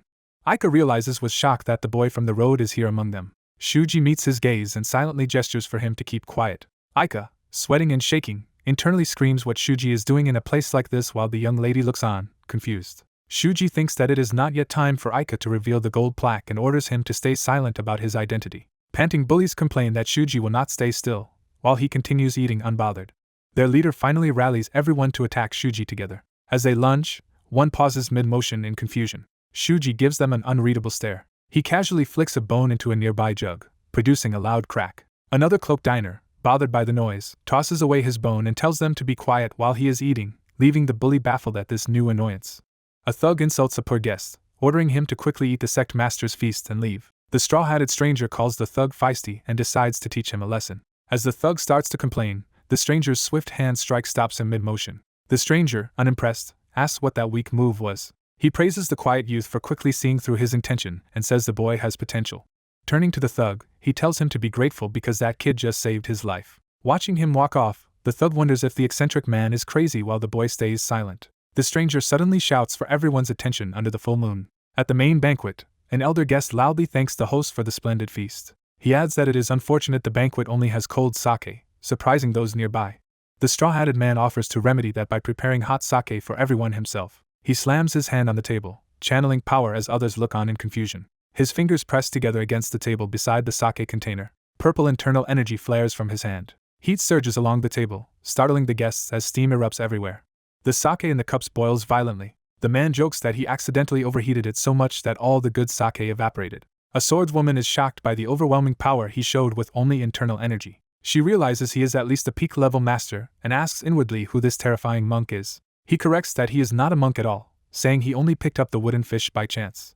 He walks forward and announces that he will now properly introduce himself. He declares that he is the money-collecting demon affiliated with the Unorthodox Alliance. He further introduces himself as Gugoryu, once feared as the staff demon. A dramatic image shows Gugoryu wreathed in demonic aura, staff and sake cup in hand. Narration explains he was one of the twin demons who once rampaged through the martial world until losing to the Evil Alliance's leader and becoming their subordinate. It continues that his current job is to collect overdue tribute for the Evil Alliance, punishing any who resist. The sect elder wonders if Gugoryu is the man to whom Shu Aika gave the gold plaque. The swordswoman answers that he is not that man and that she has never seen him before. As Gu casually pours himself more drink, he remarks it has been a long time since he visited Anhui. He says he has heard the Black Dao sect and the Zhao clan manor were recently destroyed. He points out that holding a loud celebration in such troubled times naturally draws suspicion. The swordswoman flinches under his pressure. The elder protests nervously that their sect had nothing to do with those incidents. Gu replies that if their words are true, they can simply continue the banquet as planned. He notes that the woman's reputation exceeds the rumors he had heard. Looking at her, he muses that she is even more formidable than people said. She frowns and demands to know what he is implying. Gu says he heard the Zhao clan fell because they were bewitched by her beauty and adds that he can understand why. He jokes that with a face like hers it is unsurprising a sect or two might be ruined. He laughs that this only proves how stunning she is. Advancing on her, he asks what happens to someone powerless who is born with such beauty. The insult makes her eyes widen in pain and humiliation. Gu answers his own question, saying such a woman must endure unjust humiliation like this.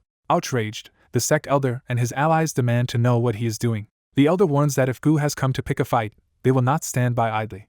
Gu laughs and taunts him, asking whether he really thinks he can win. The elder replies that winning is irrelevant because his daughter was just insulted before his eyes. He tells Gu to come outside so innocents are not dragged into their fight, but Gu insists on settling it right here. Both men ignite their auras, preparing for a deadly clash of powers. The daughter urgently begs her father to sheath his sword, shocking him into pausing.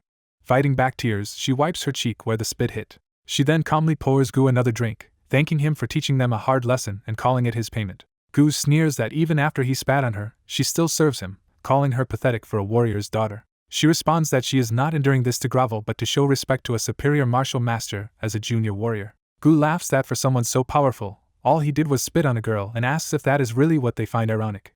She admits her words may have sounded that way but insists she only expressed her true feelings. Bowing again, she offers Gu another cup of wine. She lowers her head in formal respect as she does so. Gu finally chuckles and accepts the drink. After gulping it down, he throws his head back and laughs wildly.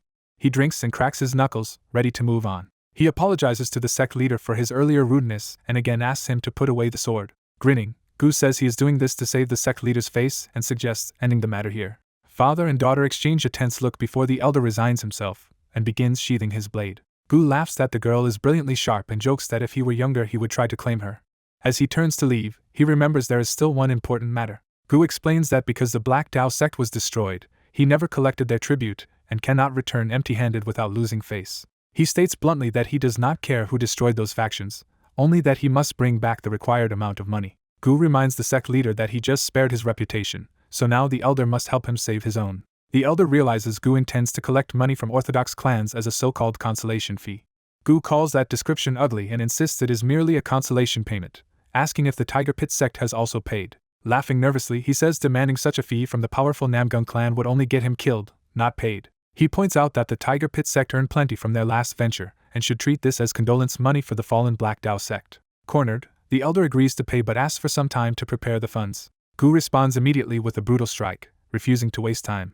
He warns that time is precious for everyone as he brandishes his club menacingly. The elder thinks that if he angers this staff demon the Tiger Pit sect could be annihilated tonight, and doubts the Namgung clan will intervene. Resolved, he unleashes his own power and declares he will gather all their money to hand over. A heavy bag overflowing with gold is slammed onto the table. The elder offers the gold and demands in return that Gu not harm anyone from his sect. Gu admits he is not a complete monster, though he notes the elder's killing intent despite paying willingly. He shrugs and says he will gladly accept the consolation fee. He tosses one gold ingot back toward the daughter, saying it is his apology for spitting on her. Father and daughter bow silently, swallowing their humiliation. Gu tips his hat, saying he will now take his leave. Walking out with his staff and money sack, he tells them not to see him off since the moon is bright enough to guide him. Later, two stable hands gossip that the man who came was strong enough to slaughter everyone alone. They remark it is fortunate the situation was resolved with money, only to be startled when Twin rushes in. Breathing hard and clutching food, Twin frantically asks where the stranger is. The boys assume Twin brought them food and happily call him considerate, thinking about the ruined banquet. Twin shouts that he is asking about Shuji, but they say they have not seen Shuji for a while. Realizing Shuji is gone, Twin lowers his head in worry. He recalls Gu's words that he owed his life to that kid and should be grateful forever. Overwhelmed, Twin cries out Shuji's name in anguish. Shuji meanwhile strides across a moonlit bridge, calling out for Gu Goryu. The bag of gold tied to Gu's staff jingles as he walks through the forest. Gu cheerfully hums to himself as he wanders under the night sky with his lute. He senses something and pauses. Looking up the bridge, Gu sees Shuji waiting for him, aura blazing red. Shuji's eyes glow like a demon as he faces Gu. Gu, relieved it is only the stable hand, says he thought at first a monster had appeared. Noting Shuji's expression, he remarks that the boy is still human after all. Gu recognizes him as the stable hand from earlier and asks if he followed because Gu insulted his lover. Shuji stays silent, glaring coldly. Gu tells him he misjudged if he came for revenge over the girl, since she refused to rise to the insult.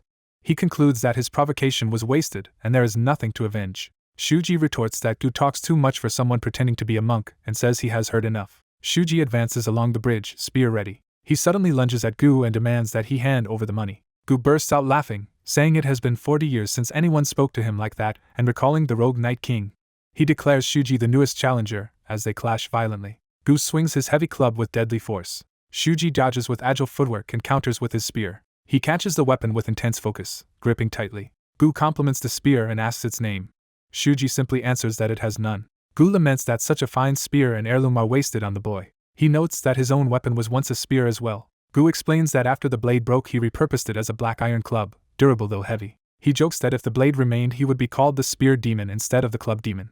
Suddenly something alarms him, and his expression tightens. Shuji thinks that no matter how sturdy Gu's weapon is, it is still just a bladeless spear. He charges, declaring that in the end Gu's staff is merely a spear without a point. Shuji likens Gu to a faunless wolf of the rogue style and attacks fiercely. He says Gu is just like that dull weapon now. Gu braces himself and raises his club as Shuji's attack descends. Enraged, Gu curses Shuji as a filthy creature. Shuji's strike shatters Gu's hat, exposing his face. Gu screams as blood spurts from his head. He roars that ambushing him in a duel is cowardly and retaliates with a spinning staff assault. He powers up with dark energy, shouting as his aura whirls. Shuji watches warily, sweat beading on his face. Gu unleashes a massive purple energy blast from his club toward Shuji. Shuji grabs a rope on the bridge for leverage. Using the rope, he swings around Gu in a surprise maneuver, startling him. Shuji's expression turns feral as he whirls through the air. He scatters iron caltrops in every direction while circling Gu. Gu calls it a cowardly tactic but laughs that such tricks will not work. He spins his club in a defensive circle, blowing the caltrops away. Shuji darts through the storm of spikes toward Gu. Gu notes the boy's persistence as more poison needles fly. He mocks Shuji again about being upset over the insult to his lover while they clash weapons. Shuji clings to the bridge planks amid the caltrops, refusing to fall. Gu flings him violently, sending Shuji tumbling over the bridge. A small poisoned fang of spit streaks toward Gu's face. It splatters across his forehead as he glares. Shuji uses the opening to kick Gu hard, drawing a grunt of pain. Gu screams as the poisoned spit burns, realizing the boy might be a member of the Sichuan Tang poison-using family. Half blinded and stunned, Gu wonders in fear what kind of monster Shuji really is.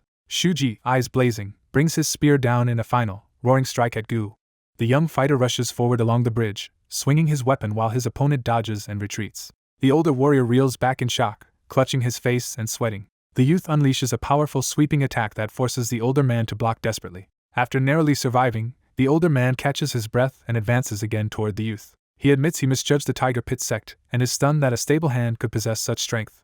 The youth internally rejects that assessment, suspecting something is off. He reasons that someone like this could not have been trained by the Tiger Pit sect and senses something else. He concludes that the man before him is fundamentally unlike normal warriors. Observing the youth's chaotic movements, the older man judges his style as unorthodox. He notes the youth fights with wild, formless motions that ignore proper technique.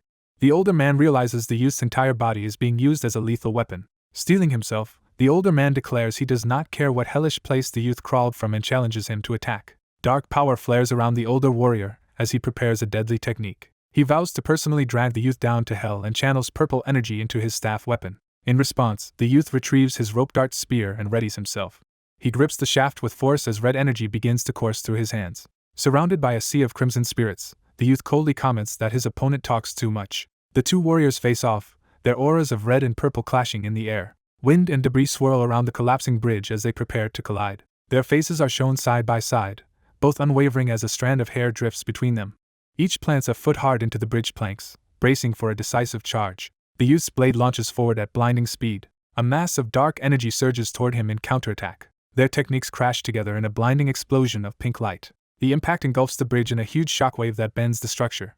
Part of the bridge shatters, sending one figure plummeting into the abyss below. Blood sprays as the falling man reaches up helplessly toward the distant bridge. Above the ravine, the youth looks down coldly. The older man, bleeding heavily, laughs bitterly and curses his situation. He acknowledges that defeating the youth has cost him dearly.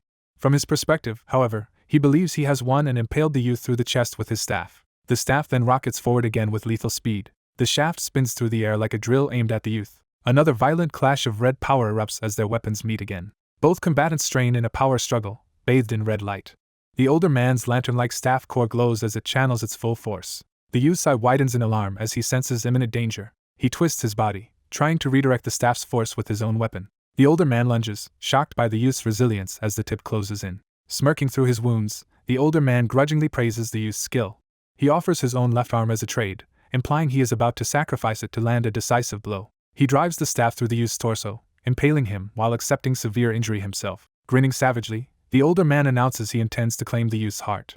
The youth is shown skewered through the chest, blood gushing around the embedded staff. Blood pools on the bridge as the youth collapses to his knees. The older man stands over the kneeling youth, stating he has won but at a steep price. He marvels that such a young opponent could threaten him, and wonders if the boy was raised along a demonic path. Suddenly coughing blood, he realizes his internal injuries are far worse than he believed. Despite believing he won, he decides he must kill the youth immediately, and lifts his staff to finish him. He is startled as something unexpected happens before he can strike. The dying youth rises again, enveloped by a writhing red aura that horrifies the older man. The older man panics, questioning what force keeps the youth standing, and what kind of being he is facing. He desperately wonders whether money, pride, fighting spirit, or love is driving the youth to continue. The youth answers with glowing red eyes that what drives him is sheer terror of death. The older warrior stiffens and mutters in confusion at that reply. The youth, half delirious, asks if the older man knows where people go when they die. A vision shows the youth standing under the moon, ominous weapon in hand. In his mind, death is a blood-soaked pit filled with endless torment and screams. The pit is revealed as a hell's cape of molten red suffering souls writhing in agony. A monstrous spirit suggests they go to that hell together, its shriek echoing in the void. The youth reflects that if such horror awaits after death, he must never allow himself to die. The older man scoffs, asking if the youth is hallucinating from his injuries. Yet, inwardly he realizes the boy stood up out of pure fear of death and wonders what nightmare he witnessed. He admits he is curious but insists he has no intention of dying himself. Determined to survive, he stomps forward, vowing not to die on this bridge. He tightens his grip on the staff, preparing another final charge. He resolves that he will die peacefully as an old man, not here, and launches himself again at the youth. The youth cries out and rushes down the bridge to meet this final attack. He clenches his jaw, pushing his battered body to move despite the pain. They clash once more, exchanging ferocious blows at close range. Steel and blood streak past as a weapon slices through flesh. The older man's fingers are severed as he counterattacks viciously. He notes he has lost 2 fingers but believes the youth is now finished. The youth retaliates by spitting hidden spikes into the older man's eye, shocking him. Screaming in agony, the older man demands to know what the youth just spat at him.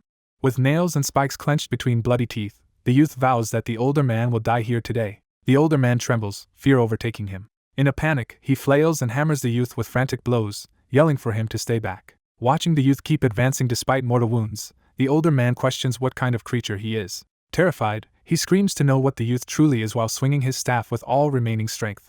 He roars for the demon to die and unleashes a massive energy blast. The staff strike descends directly onto the youth's head. The blow impales the youth's skull, sending blood spraying as his body goes limp. Yet even as he falls, a strange core or orb flies free from his body, drawing the older man's attention. Believing at last that he has won, the older man laughs triumphantly. Convinced of his victory, he prepares a final purple energy attack to end the youth mercifully. To his horror, the youth's silhouette rises again through the mist with glowing eyes. The older man watches in disbelief as the maimed youth staggers toward him once more. He is stunned that the youth can still move after his skull was crushed. As the bridge collapses beneath them, he realizes too late that the youth cut his spear while taking the hit. He understands the youth deliberately sacrificed himself to neutralize the spear, attempting to drag him down too. Declaring that only the youth will fall, the older man leaps to safer ground as the bridge breaks apart. From his new perch, he looks back at the red glowing youth amid the falling debris. Suddenly, a tidal wave of red spirits surges toward the older man, forcing him to confront a new threat. He senses an overwhelming presence, and fears that the boy might still be alive despite everything. He tries to reassure himself that, even if the youth lives, he should be too broken to keep fighting, yet common sense no longer seems to apply. A spectral, red-lit figure known as the staff demon Gugoryu manifests, radiating killing intent. The possessed or spectral form begins to move ominously through the storm, tethered to the youth. The spirit's spear skewers the older man's head, finally striking a seemingly fatal blow. As he dies, the older man reflects that the youth is, after all, human and not the monster he appeared to be. In his last thoughts while being impaled, he revises that belief, sensing the youth is something beyond a mere monster. The scene pans out to show the youth hovering amid ruins and blood, the older man's corpse pinned below, as a voice calls him a death god. The impalement shot repeats with the dying man laughing madly. Again the crushing blow to his skull is shown as he muses that the youth is no ordinary human. The narration reaffirms that, from the victim's view, the youth is like a death god. The youth dangles over the ravine, anchored only by his rope dart buried in the corpse above. His mutilated body hangs from broken bridge planks, blood dripping down the tether. The blood-soaked rope whips in the air as gravity pulls at it. The youth manages to grab the rope, halting his fall. Gritting his teeth, he hauls himself up the cliff, refusing to let go. Once safe, he notes to himself how wrecked his body has become. He assesses his injuries, realizing his skull is split and his organs have ruptured. He adds that his leg appears broken as well, but does not intend to stop there. He resolves that as long as he does not die, he can recover using the blood-stained supreme demon arts. He recalls Kokofu's words explaining that this technique grants extraordinary regenerative power. A memory shows Kokofu continuing his revenge despite a ruined body thanks to this same supreme healing art. The youth acknowledges that this demonic power has also saved his own life and wonders if he should feel grateful. Suddenly he notices a surge of blue lightning above, reacting in surprise. The older man's body is shown burning and crumbling amid flames and rain. That burning corpse hurtles down from the cliff like a blazing meteor. Seeing his enemy still descending with deadly power, the youth snarls for him not to mock his struggle. A massive blue-white explosion erupts where their forces collide again. The youth is blasted backward by the impact, groaning in pain. He crashes to the ground as a wall of rock collapses toward him. Demonic voices mock him as pathetic and urge him to just die buried alive under the falling debris. As the demons chant about being buried alive, the youth suddenly reacts in confusion, disrupting their chorus. In the rubble, a red spectral warrior form looms menacingly over him, while the voices hiss. Lying there, the youth silently stares upward, processing what is happening. The staff demon's true fiery apparition growls, drawing its cursed weapon. The youth internally addresses this entity by name, Staff Demon Gu Goryu. The demon's features contort as its power surges around him. Fiery red footprints mark its advance across the ground. The glowing red warrior strides forward, fully materialized with staff in hand. The youth, barely conscious, again identifies it aloud as Staff Demon Gu Goryu. The demon roars and grips its weapon more tightly, preparing to attack. It charges at the youth with a thunderous bellow. The youth, bathed in red light, calls out to the staff demon as its power descends into him. He then shouts Gu Goryu's name, channeling the demon's might through his own body and weapon. Empowered, he raises the demon-infused staff, eyes blazing with resolve. The demon's howls turn into pained shrieks as the youth seizes control. Its agonized scream continues while the youth subjugates the spirit. The demon's fiery form coils above the youth, as he stands calmly in the rain. Finally, the demon is absorbed into him, its energy swirling down into his body. The youth opens his eyes with a dismissive snort, now in command. He reflects that this cursed ghost has reached the peak of its power and will take time to fully tame. He grabs the demon energy with his hand, binding it to himself. He decides this captured power will act as an elixir to advance his cultivation to the next stage and turns to head back. His injured leg gives out, and he curses the lingering damage. He plans to prioritize healing his body once he returns, postponing further cultivation like opening the Rin and Du meridians. As he limps away, his massive axe slips from his grasp and falls to the ground, leaving him silently staring at it. The injured protagonist dismisses the broken spear as useless even as a cane. Bloodied, he looks up in confusion at something approaching. He and his dying foe notice the discarded spear half between them and wonder about it. He suddenly grabs the heavy spear shaft. Struggling to lift it, he notes how weighty the weapon is. He thinks that if the spear had been whole, he would have died instead. A flashback shows that a complete spear strike would have pierced through him. Resolving not to end up powerless like his fallen enemy, he decides his spear must regain a deadly tip. Rain pours over the quiet city as the scene shifts. He walks through town carrying the spear with a bloodied sack tied to its end. Limping through the rain, he leaves a trail of blood. His wounded leg buckles and the spear tip scrapes the ground. He forces himself onward despite the pain. He reflects that even absorbing supreme demonic power has not fully healed him. Remembering the life-or-death battle he just fought since returning to the past, he recalls giving it everything. Exhausted and drenched in blood, he admits the aftermath is brutally hard. He feels every raindrop stabbing his body like needles. The staff and the sack in his hand feel unbearably heavy. He tells himself he will just close his eyes for a brief rest. A woman from his memories muses that although she knows he has reasons, she still worries. In the memory, she assures him that as long as he stays with the Tiger Pit sect, they are his family. The younger him, bloody and stunned, is deeply moved by that word. He thinks longingly of having a family and a peaceful home. In the present he smiles faintly, amused by the idea. He decides that a warm place like that does not suit someone like him and continues limping away. The scene establishes the Tiger Pit sect compound at night. Wind rustles outside a lit room within the sect. Inside, the sect woman studies by lamplight and sighs. She thinks she had suspected this outcome. She recalls learning that the world of martial arts is harsh and greedy. The teaching echoes that only the strong survive and that even good people must not be weak. She remembers her stern elder explaining that only the strong can uphold their beliefs to the end. She thinks of the devastation left behind after a battle. She notes that her father passed the academy exam and that something important has followed. She reads her own acceptance letter from the Murim Alliance's Dongchen Academy.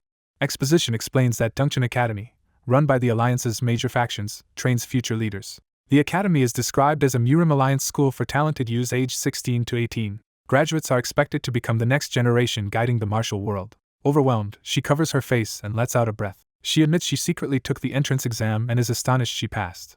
She had planned to graduate and raise her family's status but now frets over the enormous tuition. She wishes she had the kind of money she once saw stolen. She recalls the staff-wielding bandit stealing the sect's funds as she watched helplessly. A single gold ingot lands before her in that memory. She snaps herself out of regret, reminding herself that saving her sect was what mattered. Needing to calm down, she decides to step outside for some fresh air. Looking at the moonlit sky, she hopes the cool night will improve her mood. Instead, she finds herself in a downpour and grumbles that she feels even worse. Soaked and leading her horse, she curses the weather for tormenting her. The horse snorts and shakes water over her, making her groan. She scolds the cheerful horse Bong, saying she is at her wit's end. Suddenly hearing a strange sound, she pauses and looks around. She asks Bong about the noise and decides they should go investigate.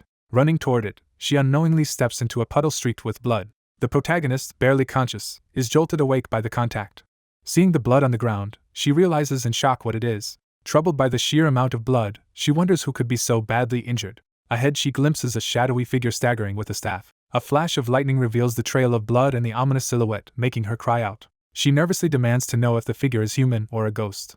In a dark aura, he answers cryptically that he is exactly what he appears to be. She concludes he must be a ghost and steadies herself. As he trudges on with the bloody sack, he glances back in mild puzzlement. Watching from behind, she realizes with relief it is an actual person.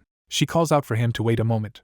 He drops a small pink pouch in the rain, prompting her confusion. She explains it is a simple wound salve and urges him to use it if he needs it. She admits she does not know his circumstances and cannot meddle in martial feuds, yet cannot ignore someone's suffering before her. Embarrassed by her own boldness, she tells him he can throw the pouch away if he dislikes it. He lowers his head silently, unreadable. Then he stoops and picks up her pouch without a word. She watches him limp off again. Startled, he accepted it. Stunned, she demands to know why he tossed another bloody sack at her feet. Frightened by the grisly bundle, she stammers that she was only trying to help. He simply instructs her to load the sack onto her horse. Bleeding, he continues down the corridor and leaves her behind. She runs after him, shouting for him to stop. She pauses, staring down at the abandoned, blood-soaked sack. Suspecting something terrible, she wonders what the sack contains based on its size and smell. She imagines it might be a severed head and thinks she should verify and inform the authorities if so. Shaking, she steels herself and reaches for the knot. As she opens it, light spills out, making her gasp in confusion. Shocked, she sees not a head but something unexpected inside and exclaims. She realizes the sack is filled with the tiger pit sex stolen funds taken by the staff demon. The revelation leaves her speechless and wide-eyed.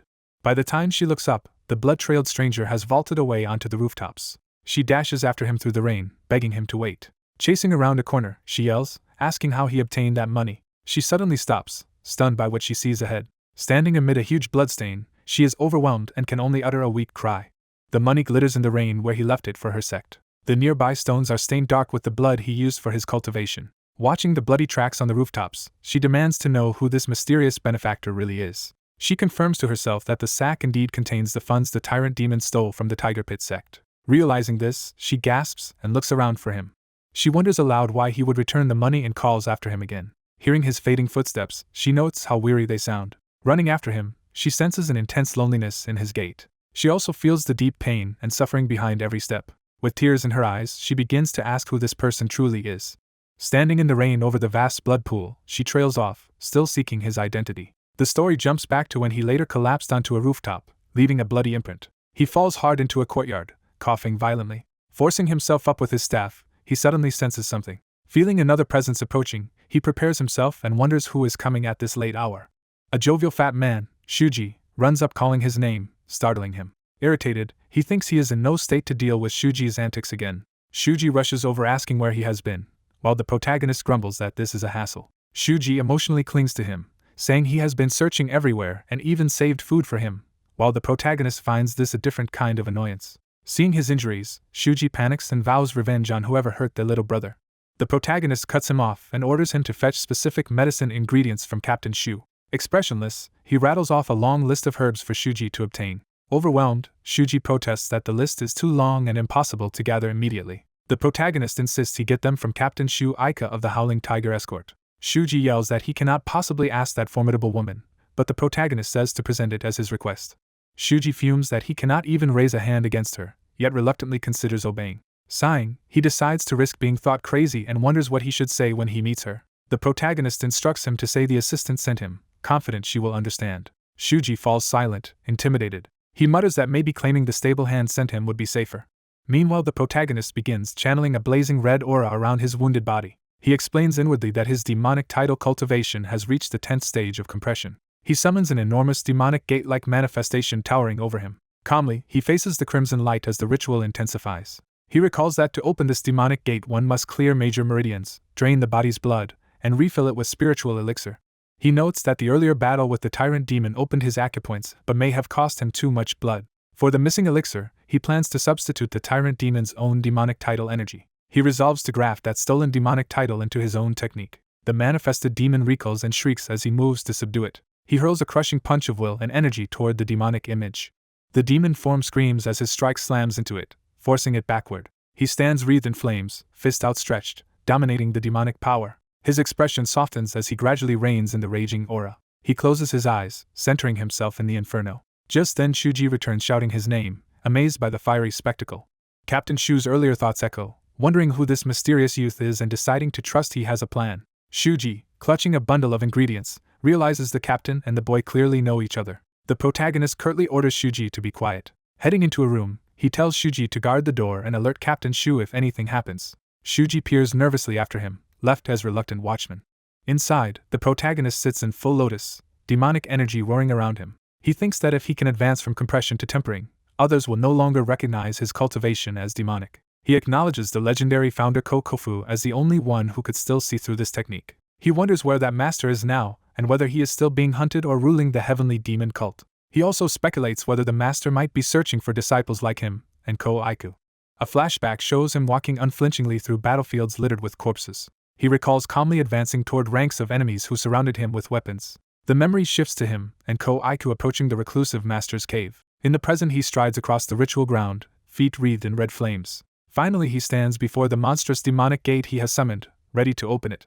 The younger brother places his hand on the pulsing red flesh-like wall as he prepares to leave. Seeing his armored brother float away, the younger one calls out, asking if he is really going. Pressed against the red mass, the younger brother listens as the older one cheerfully confirms his departure. The younger brother suddenly clasps something tightly, eyes wide with conflicted emotion. The armored brother bids a final farewell, watching his sibling being absorbed into the glowing red core. The younger brother forces a smile and answers the farewell, telling his brother to stay well. A beam of light pierces the younger brother's forehead as he awakens in a new body. Lying scorched on his bedding, he mutters in shock and wonders if the ritual worked. Sitting up, he notes that the fat guard seems to have done his job keeping others away. He discovers the fat guard collapsed at the doorway, reeking and unconscious. Irritated, the youth watches as the guard suddenly coughs violently and wakes. Other disciples rush over, shouting Shuji's name and complaining about the terrible smell. Narration explains the first stage of tempering within the martial world over a nighttime view of a sect gate. The scene intensifies around the gate as leaves and sound effects emphasize impending action. Narration describes the mature peak stage acknowledged by major clans and hints that the next phase of a plan is ready. A figure darts away into the night, kicking off the ground as a leaf spins in the air. While sprinting, the protagonist thinks of the Black Dao clan as the third target of his revenge after the Gu clan. He recalls that this clan rules Anhui province, and stands at the top among the 5 great families. With demonic red wings unfurled over a moonlit city, he fixes his hatred on the Namgung clan. Rain pours over one of the Namgung estate buildings, setting the stage for coming events. Inside, someone reports that the Namgung family has sent them an invitation. The old sect leader learns the Namgung clan is holding their grand banquet earlier than usual, and wonders why his minor sect was invited. He explains that the Zhou family representing their region has vanished, so his sect seems to be taking their place. His wife remarks that, though their sect is innocent, the orthodox groups will likely resent them. The leader agrees, saying martial society respects only strength and that weak sects like theirs must endure unfair treatment before a giant like Namgung. He tries to comfort her by sharing news that Namgung's treasured daughter, who studied at Dongchen Academy, is returning. His wife adds that rumors say the banquet's real purpose is to unveil and boast about this gifted daughter. The old man laughs that he would gladly listen to a father brag about his daughter all day if that were all. He then proudly compares their own daughter Yeyang to the Namgung girl, insisting Yeyang is in no way inferior. His wife chides him for saying such things, but he insists he is only speaking the truth.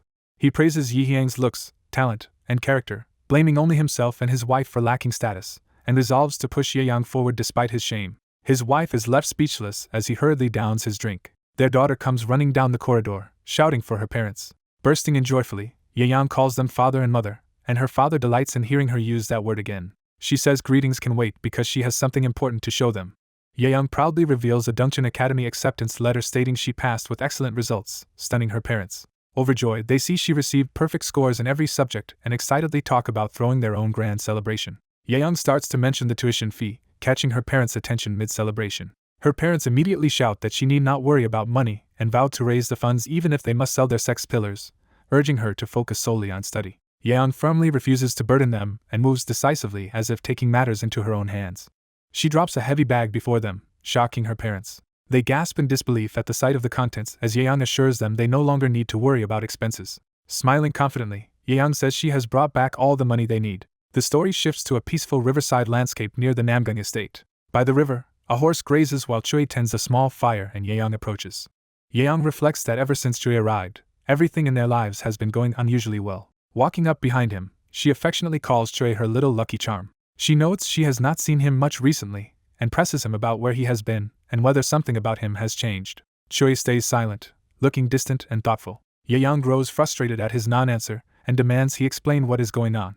She suddenly chops him on the head, scolding him for spacing out, and asking what he is thinking so hard about. Sitting beside him, she demands again to know what he was doing that he ignored her calls. Chui vaguely says it is nothing, while inwardly admitting he is plotting how to ruin the Namgung family. In a flashback, his comrade recounts how a Namgung elder once conspired with the Zhou family and Black Path sect to hide the brutal persecution of the Hojung sect. The comrade fumes that the Namgung family abused its power to commit such injustice.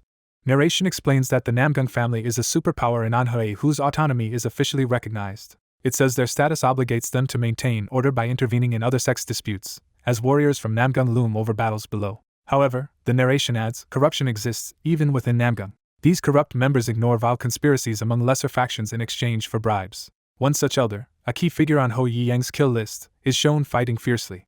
A blue-flamed elder unsheathes his sword, radiating overwhelming power. He charges forward with explosive speed. The elder impales Ho Yiyang in a vicious strike during the pursuit. Bleeding heavily, Yiyang remembers this man as one of the many who stabbed him in his previous life. Back in the present, Chui grimly steals his resolve in silence. Yayoung, misreading his mood, asks if other kids are still bullying him, starting to voice her concern. She decides mere warnings will not suffice anymore and hints she might need to take stronger action, while he trails off. Turning with the wind, Yayoung invites Chui to leave with her. Chui looks up at the sky, pondering her offer. She explains that she has been accepted into Dongchun Academy as the top student. Yayoung says that attending the academy would change her life, let her build connections, and help her grow their family when she returns. Praising Chui as quiet, diligent, and talented, she urges him to come with her because life at the academy will be easier than here. Chui smirks faintly, hinting at his own agenda. He thinks that once his current revenge business is over, Yayoung will finally be able to pursue the dream she missed in her past life on her own. When she asks if he will accompany her, Chui answers that it depends on how things turn out. Yayoung accuses him of playing hard to get, pouting at his evasive response. She takes his half-hearted reply as a tentative yes and tells him to settle any unfinished business before the long trip, checking whether he owes anyone money. Chui replies that instead he has some debts of his own to collect, puzzling her. She yells in disbelief that he has debts, then insists he must indeed collect everything owed to him. Fired up, she declares they should go settle those debts together, dragging him along. As the wind whips around, Chui inwardly vows that no matter what, every debt must be collected. His inner voice darkens, promising to reclaim every last coin and every last drop of blood. With a demonic visage overlapping his own, he concludes that he will take it all. The scene shifts to the grand Namgung estate bathed in daylight and cherry blossoms. Caravans of guests enter through the ornate main gate of the Namgung household. An escort greets Yiyang's sect leader father and her, thanking them for the journey and inviting them inside. Shuji marvels in awe at finally seeing the Namgung family's domain. Their group walks through the bustling inner city, stunned by how vast and beautiful the estate is. They remark that everyone around them is strikingly handsome or pretty. Observers comment that Namgung even seems to choose its servants and maids based on appearance.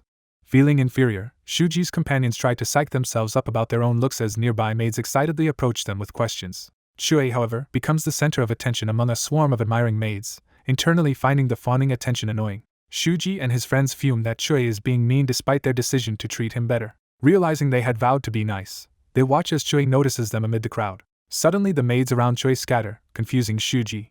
Chui dashes over, grabs Shuji, and sprints away with him at high speed. While carrying Shuji, Chui tells him he is leaving the rest of some task in Shuji's hands, leaving the big man bewildered. Shuji panics, shouting his own name as he is propelled toward the incoming wave of angry maids. Surrounded by them, Shuji desperately asks the crowd where the handsome guy went. In a delusional moment, Shuji imagines the girls asked for him instead and bashfully wonders if they meant him. Reality hits as the maids glare coldly, forcing Shuji to apologize weakly. The maids complain about the annoyance and stalk off, leaving Shuji dejected and exhausted. One of his friends calls after him, concerned about Shuji's state. Meanwhile, servants gather wagons and horses in a secluded courtyard behind the estate. A harsh overseer yells at the workers, including Chui on a balcony, to hurry because the banquet is about to start. Inside the kitchen or storage, the overseer beats a servant for mishandling meat trays. He rants that the clumsy worker is crazy and demands if he knows how valuable the meat is. Still lashing him, the overseer snarls that even selling the servant's flesh would be worth less than the meat he wasted. After venting, he pants in irritation, grumbling about how busy and annoyed he is. He orders his men to dispose of the troublemaker, and checks that the sacrifice for a coming blood oath ceremony has been brought in whole. When told there is a minor issue, he irritably demands to know what problem they mean. A subordinate explains that the sacrificial wolf they captured is so large that moving it is difficult for just a few of them. The overseer kicks them and yells that they should have dragged anyone nearby to help carry it. Muttering that his underlings are useless, he hears a noise from behind the covered wagon. He turns, puzzled, as the tarp over the supposed carcass begins to quiver. From beneath the sheet, a shadowy, blood-soaked figure with glowing eyes exhales, revealing it is not a dead beast. As he stalks toward the offering site, the overseer curses his men for not even checking whether the sacrifice was truly dead and vows to maim them. Complaining that this chore ruins his enjoyment of the banquet, he pushes through the curtains. Entering the dim sacrificial chamber, he calls out mockingly for the wolf he believes is tied up there. His foot bumps into something unexpected lying near the floor, making him pause in confusion. Realizing he has stepped on a small wolf cub, he kneels to examine it more closely. Scoffing at the fuss over such a tiny animal, he begins to dismiss the situation, until something changes. The once small white wolf suddenly looms enormous and menacing before him, making him cry out in fear. The demonic wolf laughs, its eyes glowing red and aura flaring. The overseer, misreading the threat, exclaims that such a powerful wolf will make the blood oath ceremony a spectacular success and bursts into greedy laughter. He crows that, for once, his bumbling subordinates have struck it rich and that the family head will be thrilled. Mid-boast, something coils tightly around his neck and jerks him back. Shocked and choking, he gasps in panic as the noose tightens. He thrashes and screams for help while being hoisted up and crushed. From beside a rack of ribs, Chui muses that he wants to learn the internal layout of the Namgung manor. The overseer struggles to tear the cord from his throat, refusing to talk. Chui smiles darkly and says there is no need for the man to speak at all. The overseer can only gurgle helplessly as some power works on him. His eyes roll back and blood trickles from his nose as his mind is invaded. A red demonic entity erupts from his body, screaming. That infernal spirit shrinks into Chui's palm as it repeats a command to kill. Chui remarks that, as expected, a dead man reveals the truth more readily than a living one. Elsewhere, workers protest to someone off-screen that they are not part of the Namgung family. Frightened, they identify themselves as members of the Tiger Pit group and beg for mercy in exchange for food and meat. Ordered to haul a single wolf, they suddenly notice that the warrior who was with them earlier has vanished. Panicking about getting in trouble again, they rush off to move the carcass anyway. Together they heave the chained white wolf, while Shuji internally questions why he is stuck doing this. As they carry the burden, Shuji demands his promised reward and wonders aloud why the beast feels so heavy, joking it might have recently given birth. The chained demon wolf stalks forward in a crimson haze as the workers nervously bargain for 4 portions of meat, noting they still have 1 more kit available. At the banquet hall, an elegant hand sets down a lavish platter among many dishes. Well-dressed guests sit and are served food and drink by attendants at the long tables. Down below the main tower, revelers cheer and drink as 2 important figures observe from an upper balcony. The elderly former head, Sword King Namgung Cheon, lounges bored in his chair, introduced by title. His son Namgung Pa, current family head, discusses the unrest in Anhui after the Zhou family's annihilation and suggests that the Sword King's public appearance could stabilize things, but Cheon dismisses it as the same old matter. Namgung Pa reflects that the Zhou family was a collateral branch of Namgung, led by Zhou Yangjia, a distant relative tied to a powerful elder within their council. The Namgung elder recalls Zhou Yangjia as a bright youth he had seen several times. A stern man declares that Zhou Yangjia's collusion with the Black Path sect has been exposed and insists the Namgung family must prove it remains an untainted pillar of righteousness. The old patriarch dismisses the deaths of weak fighters as trivial and teases his son for always overreacting, even to things like losing a cricket fight. The son scolds his father for comparing the Zhou family and Black Path sect to crickets and grumbles about the long-past incident. Someone approaches and calls out to father and grandfather, catching their attention. Namgung Yeol, eldest daughter of the Namgung family, arrives and reminds them it is almost time to enter the banquet hall. Yeol's father joyfully greets her, proud of how she has grown, and her grandfather immediately asks if she found any suitable husband candidates at the academy. Her father angrily rejects the idea of discussing her marriage so soon, while the grandfather complains about the noise. Yeol sides with her grandfather, saying she should marry quickly to contribute to the family, though she feels it is still a bit early. Her father, panicking, wonders if Yeol already has a secret lover. Yeol calmly denies having a man now, saying she is only preparing for life after graduation. The grandfather advises that if she seeks a groom she should look beyond the dull men around here, while her father shouts that only he will choose her husband. After scoffing that the father would pick another boring man, the patriarch reminds Yeol that the blood oath ceremony will be held soon. Yeol affirms that she is aware of the upcoming ceremony. The blood oath ritual is explained as bleeding a fierce beast into a tray and having allies drink its blood in turn. The narration adds that this is a bonding ritual performed by groups forming an alliance. Yeol's father explains that her role is to use the family's sacred sword to draw the beast's blood, a prestigious task, and she vows to elevate the Namgung family's honor. He suggests they head to the banquet and calls for his own father to rise as well. The patriarch notices a particular woman below and mutters about seeing her again. Yeol's father tells the elder he will go on ahead to the hall. As Yeol departs, her father calls her back for a final word. With unusual seriousness, he warns her never to let anyone take the sacred sword from her. Yeol is momentarily puzzled by how grave his warning sounds. At the banquet, guests note that the Tiger Pit sect has been invited instead of the disgraced Zhou family. One guest recalls hearing the Tiger Pit sect wiped out both the Zhou family and the Black Path sect, but seeing them here makes him doubt that. Another guest scoffs that the poor, weak Tiger Pit sect could never have destroyed those forces. The Tiger Pit leader laughs along at this, though his clenched fist shows suppressed anger. His daughter anxiously calls to him as he broods, and another woman comments on the grim mood around them. Father and daughter suddenly sense something alarming and look toward the disturbance. Elder Namgung Pengsing, who wrote the pledge, asks if anyone is unhappy with its terms, boasting of his own effort. Other sects flatter Pengsing for crafting a fair agreement, and say they feel safe under Namgung protection. The terms of the pledge are shown, stating that all righteous groups here will come under Namgung, receive some of its secret arts, and pay quarterly protection fees. Some onlookers privately call Pengsing an old fox and money grubber, while others rejoice at the chance to learn Namgung's secret arts. Pengsing brushes off the praise and then notices the Tiger Pit leader and asks who he is. The Tiger Pit leader respectfully introduces himself, saying it is an honor to meet the famed elder.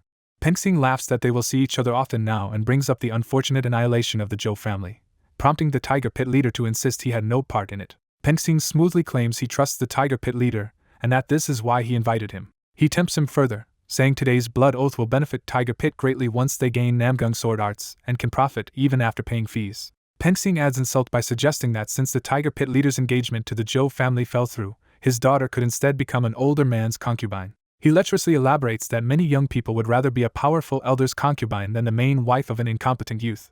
Ho Yi-young, the Tiger Pit daughter, endures the humiliation in silence while his hand, glowing with energy, grips her chest. She pushes his hand away and turns, refusing to accept his harassment. Pengsing is interrupted by the family head's rebuke asking what he is doing. The Namgung head arrives wreathed in blue energy, prompting Pengsing to stop as others shout for the family head. Pengsing inwardly curses the interference but outwardly claims it was nothing important, saying he was merely chatting with a familiar guest. The family head, radiating authority, states he will decide what is important and demands to know exactly what Pengsing was doing. Pengsing forces out strained laughter. He lies that the head is overtense before the event and that he was only answering the girl's questions about the pledge. The Tiger Pit leader nervously confirms Pengsing's excuse, and the elder insists there is nothing to worry about. Pengsing then excuses himself, telling them to continue their comfortable conversation.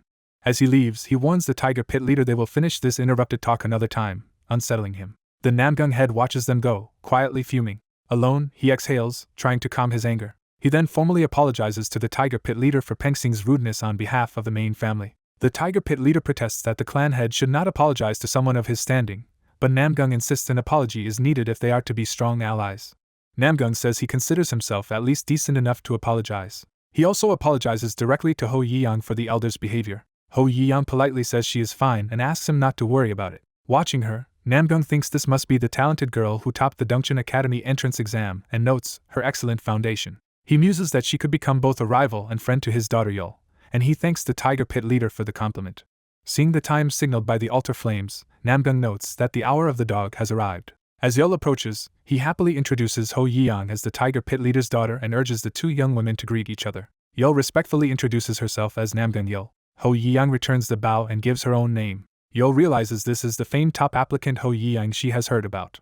Ho Yi-young in turn recognizes Yeol as the renowned sword flower senior. Namgung asks Yeol if preparations are complete, and she answers that everything is ready. The holy sword at Yeol's waist hums with energy. Satisfied, Namgung says it is time at last. The crowd below and the flaming altar above are shown, with the bound white wolf awaiting sacrifice at the summit.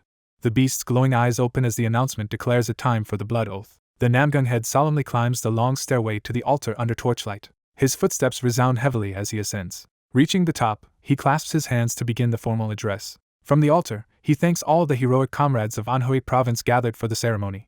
The guests marvel at his powerful display and are reminded that they all wield swords in the name of justice and balance. His speech contrasts these ideals with the grim reality of apostles ravaging the north. He continues that barbarians threaten the east and demonic cults run rampant in the west. He laments that the Murim alliance, which should oppose them, grows weaker daily and calls for unity through this oath. He vows that together they will continue defending justice and balance as their ancestors did. The crowd erupts in cheers, shouting the Namgung clan's name. Drummers strike huge drums to mark the climax of the ceremony. Amid the booming drums, Yeol stands ready with the sword at the base of the altar. She begins ascending the stairs toward the beast, wind and leaves swirling around her. She climbs steadily up toward her waiting father on the platform. Reaching him, he simply tells her to go. Yeol bows her head in acknowledgement and steels herself. She sprints up the remaining steps, her speed shaking the stairway. Her feet land lightly as she arrives at the altar's crest. Yeol faces the bound white wolf at the center of the platform, drawing her sword in a ready stance.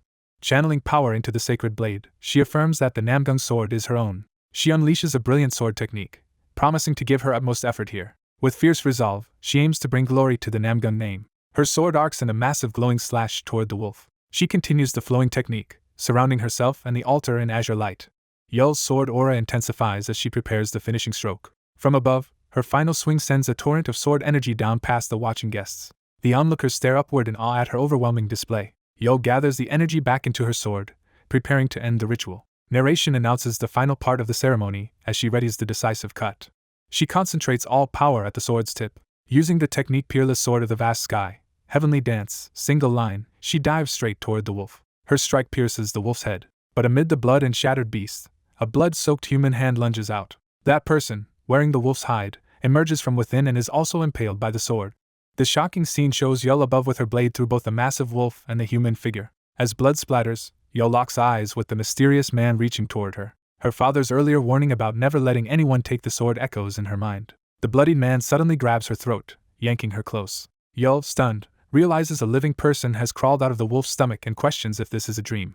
She rejects that thought, feeling the real pain of being choked and frantically wonders where the holy sword has gone. Looking down, she sees the man now holds the sheathed sacred sword. His bloodied hand tightens around the weapon, claiming it. Yeol, choking and bleeding, struggles as he restrains her with the sword at her neck. The wolf-masked man, eyes blazing, announces he will now strike her pressure points. He threatens that if she resists he will start by cutting off her ear, terrifying her. Below, a woman screams, drawing the Namgung head's alarmed attention. The crowd erupts in confusion, some thinking a person came out of the wolf while others insist it was only its entrails. Feeling Yeol's chaotic energy from above, her father races up the stairs, fearing something terrible has happened. Mid-ascent he spots the discarded holy sword sheath and realizes with horror what it means.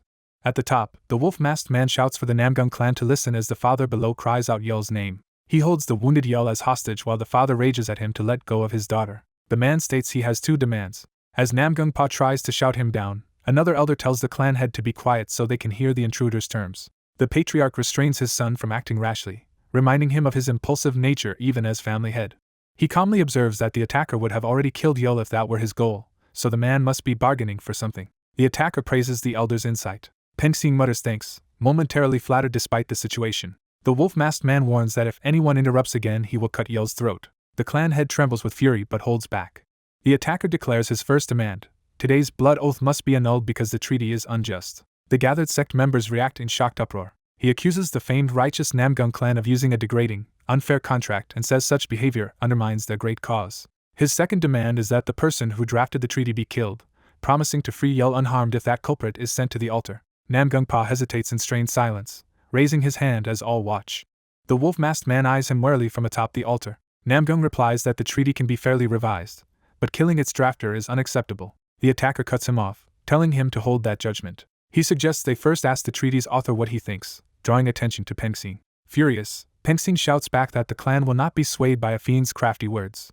The attacker instead offers to trade hostages, saying if Pengxing comes up he will release Yeol unharmed. Pengxing explodes, calling the idea insane and refusing to have his martial arts sealed. The wolf-masked man, puzzled, points out he never said anything about sealing martial arts. Pengxing balks, asking what he means. The attacker clarifies that Pengxing need not seal anything, because he fully intends to beat the elder to death. Surrounded by red aura and gripping the sword, he orders Pengxing to stop spouting nonsense and come up, mockingly calling him Snake Eyes. Again he repeats that Pengxing can fight freely, since he will still kill him. His killing intent flares as he demands the elder climb the altar, taunting him with the nickname. Pengxing loudly volunteers to go, declaring he will ascend and save Yeol, while the clan head watches in tense silence. Onlookers whisper in disbelief, wondering if the elder will truly go, while others insist he must because his niece's life is at stake, even as doubt lingers. The clan head struggles with the fiend's manipulations but decides that if the lifelong elder intervenes, Yeol might be saved. He allows the lifelong elder to go up to the altar, startling the old man. The elder grumbles that the clan head accepted his offer too easily and suspects a hidden plan. Onlookers praise the clan head for deciding on behalf of his niece and pity the opponent who must face a Namgung elder. The elder curses the ignorant spectators, then hears himself being angrily summoned. The grand clan head atop the altar orders the elder to hurry up and come forward. Frightened, The elder obeys and rushes toward the altar. The wolf-masked youth laughs, saying it has been a long time since he enjoyed himself. As the elder sprints up the long stairs, he curses under his breath. He is enraged that a nameless brat is toying with him. Resolved not to be humiliated further, he steels himself to act decisively. Reaching the top, he sees the wolf-masked youth holding a woman captive beside a massive wolf. The elder observes that the youth is young beneath the pelts, and vows to kill him personally if he is not some rejuvenated master. The wolf-masked youth internally greets Namgung Pengsing, once his top assassination target. The youth recounts Pengsing's past crimes, covering up the Hojung sect massacre due to ties with Zhou Yanja, and critically wounding Ho Yiyang to silence her. He adds that after he exterminated the Five Venoms cult, Pengsing branded him a public enemy through a smear campaign. The youth says butchers told him Pengsing ordered the capture of the wolves. Pengsing admits to ordering the capture and is asked why he also took the cub. Pengsing coldly replies that dangerous beasts, including the cub, should be wiped out completely to prevent future grudges. Hearing this, the youth confirms that his suspicions about Pengsing's cruelty were correct. He reflects that Pengsing is as ruthless as in his previous life and that they cannot coexist. Apologizing to his wolf for involving it, the youth vows retribution against the old snake. He declares his intent to send Pengsing to hell. The youth suddenly jabs Yell's neck, making her cry out. As he restrains Yell, she denounces him for committing such an act inside the Namgung estate. He flatly answers that he can do it, shocking her. Down below, the clan head and others react in horror to the sudden assault on Yell. The youth pulls Yell close and forces poison into her mouth with a kiss. After the forced poisoning, he releases her. Yell convulses and gasps in pain from the poison. As Yell screams, the wolf-masked youth tells her she is being too noisy. The clan head yells that this was not part of their agreement, and demands to know what the youth is doing. The youth explains he only administered poison without inflicting wounds, insisting he kept their promise. Pengsing kicks Yell off the altar in alarm, sending her flying. The clan head shouts Yell's name as she falls. A blue-robed expert catches Yell midair using swift movement techniques. Checking her, the clan head senses Yell's dispersed internal energy, and identifies the effect as an energy-scattering poison. He is shocked that the poison is unfamiliar even to him and frantically calls for a healer. He orders his men to bring a healer while the rest move to capture the fiend on the altar. Meanwhile, the youth raises a small vial in his bloodied hand. He announces that the vial contains the antidote, and warns everyone. He declares that if anyone else steps onto the altar or if Pengsing tries to flee, he will immediately smash the vial. The Namgung disciples grit their teeth, condemning him as despicable. Suddenly 2 wolves block Pengsing's escape route, startling him. One wolf-masked ally massacres nearby foes with a bloodied staff. Pengsing recognizes the pole weapon and demands to know the youth's connection to the Unorthodox Alliance's money-collecting demon. The youth dismisses the question and launches a fierce attack at Pengsing. Pengsing is aghast that he attacks without warning and calls him a man-man. Their clash shatters the altar, blasting Pengsing away. Pengsing barely escapes the collapsing platform, amazed that the youth destroyed the entire altar with one blow. As debris falls, Pengsing realizes the youth's power matches that of the figure who annihilated the Zhou family and the Black Path sect. He concludes that this must indeed be that same unknown slaughterer. Gripping his sword, Pengsing prepares his famed technique used against the Zhou family and Black Path sect. He unleashes the powerful sword art named Three-Tiered Abyss against the youth. The attack blows the youth's hand away from his weapon, sending it tumbling.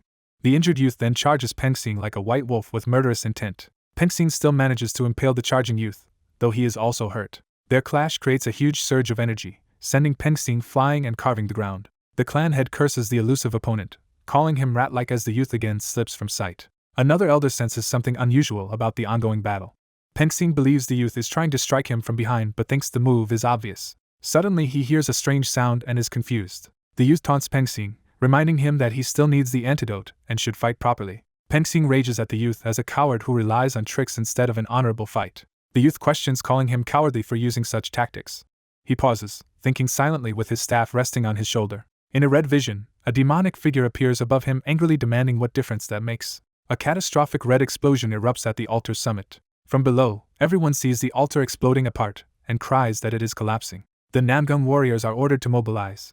They quickly form ranks around the clan head and his unconscious household to shield them. The Grand Clan head struggles to regain his footing amid falling debris. He marvels that such a young man wields high-level techniques like Three-Tiered Abyss. The Grand Clan head, excited, thinks to himself how entertaining this battle has become. Pengsing lands amid scattered throwing stars, dismissing them as petty tricks. He angrily asks if the opponent is looking down on him as his sword ignites with blue flames. Enveloped in a massive blue aura, he calls the youth an arrogant brat and prepares his ultimate technique. The youth stands amid surging blue energy, reminding Pengsing that he already warned he could defeat him. He declares again that he has more than enough power to beat Pengsing down. The two clash in midair, the youth spinning with his staff while Pengsing counters from below. Pengsing is cut repeatedly by swirling blue energy, frustrated that the youth's martial depth contrasts with crude, unpredictable tactics. He wonders where such a freakishly strong opponent suddenly came from. He also questions why this youth bears such a personal grudge against him, though he decides something else matters more right now. He resolves that if he does not kill this youth, he himself will die. Pensing unleashes his signature move Limitless Flow of the Sky in a life-or-death charge. The youth rolls low across the ground to evade the devastating slash. Pensing scoffs that the youth used an inelegant desperate roll. He notes it is a move most martial artists dislike using, yet expected someone like this youth to resort to it. In response, the youth crushes his own hand, splattering blood. His blood pours onto the ground, forming a puddle. Empowered by that blood, the youth surges forward once more amid crimson droplets. The red blood mixes with Pensing's blue energy barrier, beginning to corrode it. Pensing, bleeding, laughs manically and tells the youth to be torn apart and die. A shockwave from their struggle blasts outward, startling spectators. Pensing suddenly clutches his throat, coughing blood and wondering if he has been poisoned. Overwhelmed, he gasps as the poison rapidly takes hold. His anguished scream echoes from the altar, drawing everyone's attention. Below, disciples wonder if the sound came from the elder, but smoke prevents them from seeing clearly. The clan head continues stabilizing Yahello, urging her to hold on, then notices something. Observers see the smoke thinning and worry whether the elder is safe. Through the clearing smoke, the blood-soaked youth strides forward. He pants, admitting Pensing was dangerous despite being rotten, but believes he ultimately prevailed. Across from him, Pensing kneels, grievously wounded and coughing blood. A narration explains that practitioners of the unrestrained demon art possess blood that is toxic to other martial artists because it burns away foreign internal energy. The youth notes his mastery is shallow, so the effect is brief, but still enough to seriously shock Pensing. Pensing staggers and drops the vial of supposed antidote as he chokes. The youth orders him to choose whether to use the antidote on Yahello or save himself by drinking it. In panic, Pensing decides and lunges for the vial. He selfishly drinks the antidote himself. The youth is surprised by the choice. Down below, the clan's people react in disbelief that the elder took the antidote for himself. The clan head fumes that Pensing knowingly drank the antidote meant to save Yahello. Pensing, relieved the medicine seems effective, believes he can still escape as long as it is not poison. A cold voice calls him foolish and reveals that what he drank was actually the poison of the river tribe. Pensing begins screaming that he cannot see as blood flows from his eyes. The voice condemns him to die slowly, mired in his own evil deeds. Pensing flails in a dark, watery illusion, calling the youth a monster and begging to know what was done to him. He continues thrashing in the illusory water, struggling to breathe. Gasping and choking, he sinks again. He then crawls in the darkness as a fiery red specter mocks that he received what he deserved. Terrified, Pensing demands to know who this presence is. The vengeful spirit reminds him of past atrocities and asks how he could forget or fail to recognize it. The spirit lists Pensing's crimes of bribery, murdering concubines and rivals, and notes it carried out those deeds for him. Pensing recognizes the spirit as Zhou Yangjia and panics that someone who should be dead has returned. In response, Pensing screams that Zhou Yangjia was only a hunting dog, as were all subordinate clans serving the Namgung family. He rants that all of them are nothing more than his dogs. The spirit agrees he used it for dirty work, and says his own choices led to this fate. It bitterly adds that because of him it met a crazy opponent and died miserably, so he has only himself to blame. The spirit reminds him that by joining the blood oath he willingly became its dog. It snarls that a dog should obey its master, then attacks. The spirit commands him to go to the afterlife as a massive wave of energy engulfs him. Its mocking laughter echoes as it disappears. Pensing lies collapsed, horrified and gasping. The spirit's parting message is that Pensing will soon follow it into this cold, lonely place for the rest of his life. It urges him to come fully prepared, laughing as it fades. Back on the altar, Pensing dismisses the words of the vengeful spirit even as pain racks his body. He then collapses again, vomiting blood. Struggling upright, he realizes his sight has returned. Confused, he wonders if the ordeal was only a hallucination just as someone shouts his name. Terrified, he calls out for help, asking if anyone is there. He turns toward the plaza, begging the Namgung warriors to save him from the crazed youth. As he continues pleading, something suddenly silences him mid-sentence. The clan head, furious, begins advancing, vowing that Pensing has gone too far. He berates Pensing for knowingly drinking the antidote that could have saved Yahello. Another elder publicly confronts Pensing, asking if he truly meant what he said earlier. The subordinate clans erupt in anger, shouting that they refuse to be treated as Namgung hunting dogs and demanding an explanation. While Pensing stammers in denial, the wolf-masked youth explains aloud that the river tribe poison blinds the senses but leaves the mouth untouched so the victim's words can expose their nature. Pensing rages and curses the youth. The narration states that the root of evil lies at the tongue's tip. The youth brings his staff down on Pensing's head, declaring that the saying suits trash like him. A narration states that the origin of evil lies in careless words. The wolf-hooded warrior smashes the elder's head while mocking him as garbage. The warrior blames the elder's slanderous tongue for turning him into Murim's public enemy. He accuses the elder of forcing his sworn brother into hiding and stabbing them both. The bloodied elder desperately denies ever committing those crimes. The warrior insists the elder did it, though he might not even remember. As the elder screams that he does not know them, the warrior continues torturing him. The warrior coldly says the elder does not need to know who they are. The warrior resolves that, in this life, things will be different. He drives his staff down in a final brutal blow on the fallen elder. The elder's dying scream echoes across the Namgung sect compound. Nearby disciples beg the warrior to stop and to spare the poisoned woman. The warrior threatens to kill the hostage immediately if anyone approaches. He explains that, though the hostage looks insignificant, he is still collateral. The Namgung disciples curse their situation, frustrated they cannot intervene. The hostage timidly asks if the warrior is actually going to let him live. Instead, the warrior grabs the elder's face, shocking everyone. In a red haze, the warrior denies any mercy and readies his club again. Blood splatters over the onlooking disciples, leaving them stunned into silence. The warrior swings the elder's corpse violently by the tongue. He casually flings the mutilated body aside. The disciples scream for their elder as many are cut down in the chaos. Spectators murmur in disbelief that a Namgung elder was defeated by the three-tiered abyss. The young woman in red recalls hearing of this terrifying figure before. She wonders if the reappearance of the three-tiered abyss can really be coincidence. The wolf-masked warrior stands bloodied on the pillar, surveying everyone below. He thinks that with this, his revenge for his sworn brother is finally complete. A disciple checks the elder's corpse and is horrified into silence. He realizes, with shock, that the elder is truly dead. Namgung officials lament that an advanced master has been slain in their own stronghold. The sect's leader and guards converge on the pillar where the warrior stands. The Namgung sect leader demands that the three-tiered abyss uphold his end of their bargain. The warrior reacts tensely to being addressed by that title. The poisoned woman notes her blood's toxicity is temporary and that Namgung Yul will soon recover. She decides she cannot simply reveal that fact and instead prepares a ruse with a vial. From atop the pillar, the warrior displays the vial of supposed antidote to everyone. The sect leader angrily asks if the warrior plans to break his promise after revealing the poison. The warrior clarifies that the liquid is medicine only in minuscule doses applied to the tongue. The sect leader panics upon hearing there is not much of the medicine left. He agonizes internally, unsure whether to trust the warrior while fearing for Yul's life. Cursing, he agrees to the exchange and promises to spare the warrior if given the antidote. The warrior warns that if they do not pick it up quickly, the liquid will spill out. He then tosses the vial far away from both sides. The vial skitters across rubble toward a damaged area of the courtyard. Namgung warriors shout in alarm as they see the precious antidote fly away. The leader orders everyone to find the vial at once to save Yul. He dispatches a special unit to secure the antidote, and commands the rest to capture the three-tiered abyss. The warrior observes that the Namgung clan's encirclement is threatening but manageable. He unleashes a wave of murderous energy, shredding nearby disciples as he attacks. The Namgung leader rages at the three-tiered abyss and powers up with blue flames. The warrior tells him to hurry and search because that vial was the last antidote. The leader swears that if Yul dies, he will personally hunt the warrior to hell. The warrior indifferently tells him to do as he pleases while they clash. Namgung warriors accuse him of daring to cause havoc in their sect as they move to stop him. They scoff that he cannot possibly escape alive after all he has done. The warrior's demonic aura manifests as a massive wolf-shaped energy form that barrels through the ranks. Onlookers marvel at his incredible lightness skill and question whether he was always this powerful. The wolf aura complains about being used as a stepping stone as the warrior bounds off it. The warrior sees he is almost free and that only one last obstacle remains. He aims for the highest outer wall of the Namgung sect as his escape route. He thinks that once he crosses that wall, he will finally be safe. He lands on the wall's edge, preparing to leap over. Suddenly he senses danger and his expression tightens. A devastating invisible slash decapitates him in midair before he can land. As his head falls, he realizes in horror how insane his opponent's power is. He understands that taking one more step on that wall meant certain death. Realizing he would have died, he recoils from that step while the demonic aura screams.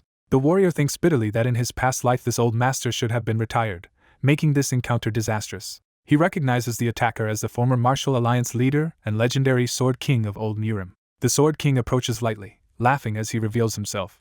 He praises the warrior's instincts and is introduced as Sword King Namgung Cheon. He cheerfully hums to himself as he walks along the wall. He again calls the warrior intuitive while being identified once more as the Sword King. The warrior reflects that this living legend almost took his head with a single unseen strike. He acknowledges to himself that this technique truly deserves the name Mind Sword. From the rooftop, the Sword King casually calls down to the warrior. He asks why the warrior is still standing there instead of escaping. The Sword King points out that the warrior openly projected killing intent, provoking him. The Sword King again prompts him to leave, confusing the battered warrior. Then he announces he is departing, disappearing with light steps. The warrior thinks there is no time for such leisurely behavior as danger looms.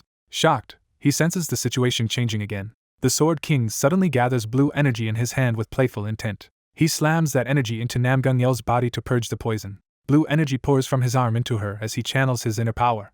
Yahello abruptly coughs out blood and begins to revive. The Sword King chuckles that she will live, and the disciples rejoice as they move her inside. He then turns back toward the battlefield, asking if the healing is finished. The warrior realizes the old man could have detoxified Yahello from the beginning and also blocked all his actions. He deduces that the Sword King intervened only now because he wants something from him.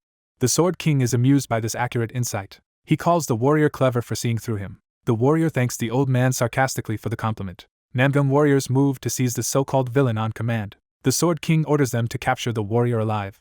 The Namgung leader adds that they must bring the prisoner before him. The disciples start to obey but are suddenly told to halt. The Namgung leader protests to his father, who insists that since he caught the kid, he gets to decide. The Sword King warns his son not to ruin his fun, saying this is the most enjoyment he has had in decades. He mischievously asks his son to show filial respect by letting him play.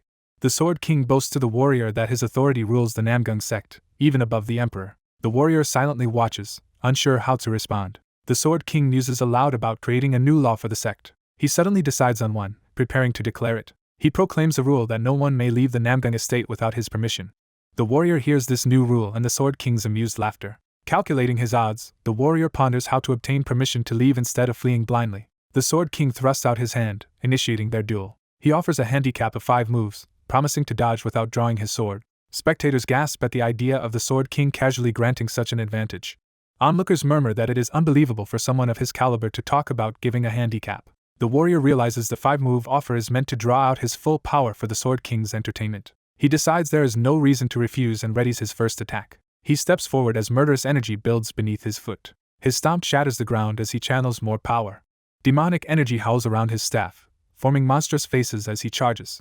The Sword King is pleased, thinking his judgment of the warrior's potential was correct. He urges the warrior to do his best to entertain him as the first move begins. The warrior unleashes a massive red slash toward his opponent. Namgung disciples feel themselves being dragged toward the terrifying attack. The roaring energy mass hurtles straight at the Sword King. He opens his glowing eyes wide and prepares to respond. With a shout, he cuts a blue arc of power that meets the attack. The clash causes the pillar to collapse as everyone flees from falling debris. The resulting shockwave sends the warrior tumbling across the courtyard. He rises, gripping his staff, as the Sword King's sword aura still crackles overhead. Focusing, the warrior silently gauges the situation anew. The Sword King calmly asks why the warrior has paused. The warrior points out that the old man has already drawn his sword despite promising not to. The Sword King feigns confusion, claiming not to know how the sword left its sheath. He jokes that at his level the sword moves more naturally than his own hands and blames his forgetfulness. The warrior wonders wryly whether this senile act is better or worse than simply breaking a promise. The Sword King nervously offers to retract one move to make up for it. The warrior refuses any adjustment and insists they continue. The Sword King laughs, saying he expected that answer.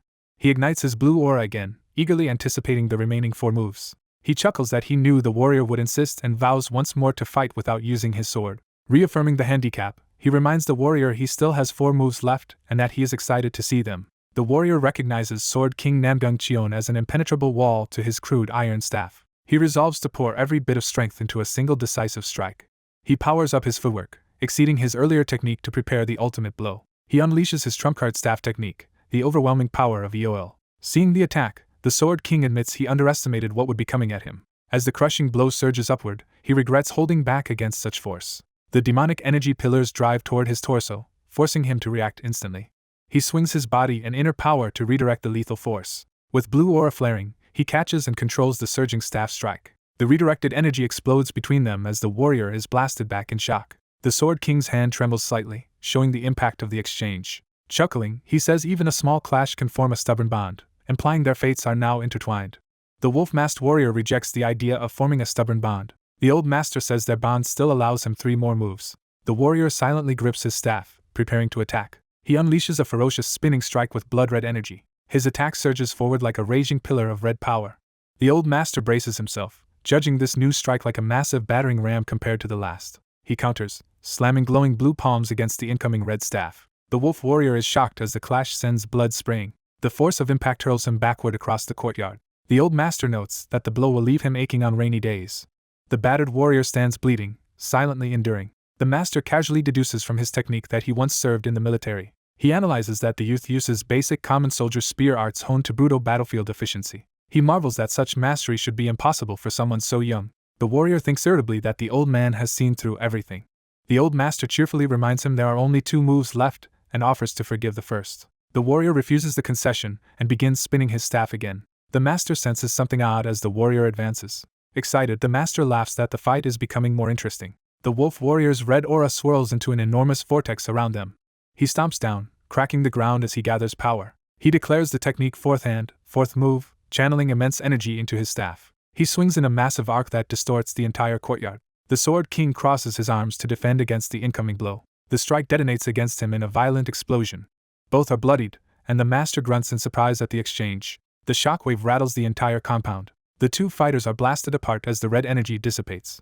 The master praises the staff technique Nhwegso Chongun and admits his bones ache. The warrior realizes his attack only managed to push the master back half a step. The old master acknowledges aloud that he was forced back just that tiny distance. Onlookers are stunned that the famed Sword King, nearly unrivaled under heaven, was pushed back even half a step by the young warrior. The master turns back to the youth and says only the final move remains. He demands just one last move and urges the warrior to show everything he has. The warrior charges once more, red energy flaring as he leaps. His power condenses into a gigantic ominous red construct, like a transformed spear. The inner demon or EOL inside him gloats that Namgung Pengsing has finally been tamed. The warrior awakens EOL's second level, his aura manifesting as a monstrous shadow behind him. The Sword King is shocked that the youth's internal energy has deepened even further. The warrior drops low, readying a desperate counter. Red and blue energies streak across the ground as they clash again. The master realizes the youth's manifested weapon is actually a spear. Laughing, he says this level of power will not do and decides to get serious. He draws his sword with a flash of blue light. Power surges through his body as he channels sword energy. Sword and spear collide in a blinding explosion of red and blue. Their energies erupt outward, creating a cataclysmic shockwave. Watching disciples struggle against the violent storm of power and warn each other to be careful. The warrior acknowledges the Sword King's immense internal energy as befitting his title. The master wonders about the source of the youth's terrifying inner power. The warrior resolves to use that power in reverse against the master. His redirected energy tears into the courtyard and then shoots away, carrying him in escape. After he flees, a subordinate asks if they should pursue him. The Sword King refuses, saying the youth planned to escape with his final move and that even catching him would shame him. His son questions why he broke his promise and drew a sword at the end. The old man pauses, dropping the broken staff head to the ground. He admits he drew his sword because otherwise he might have died. Meanwhile, the warrior leaves Ho Jongmun, thinking that if he wants to live he has no choice but to keep going. The Sword King repeats that he used a sword simply because his life was on the line. He emphasizes again that he might truly have died.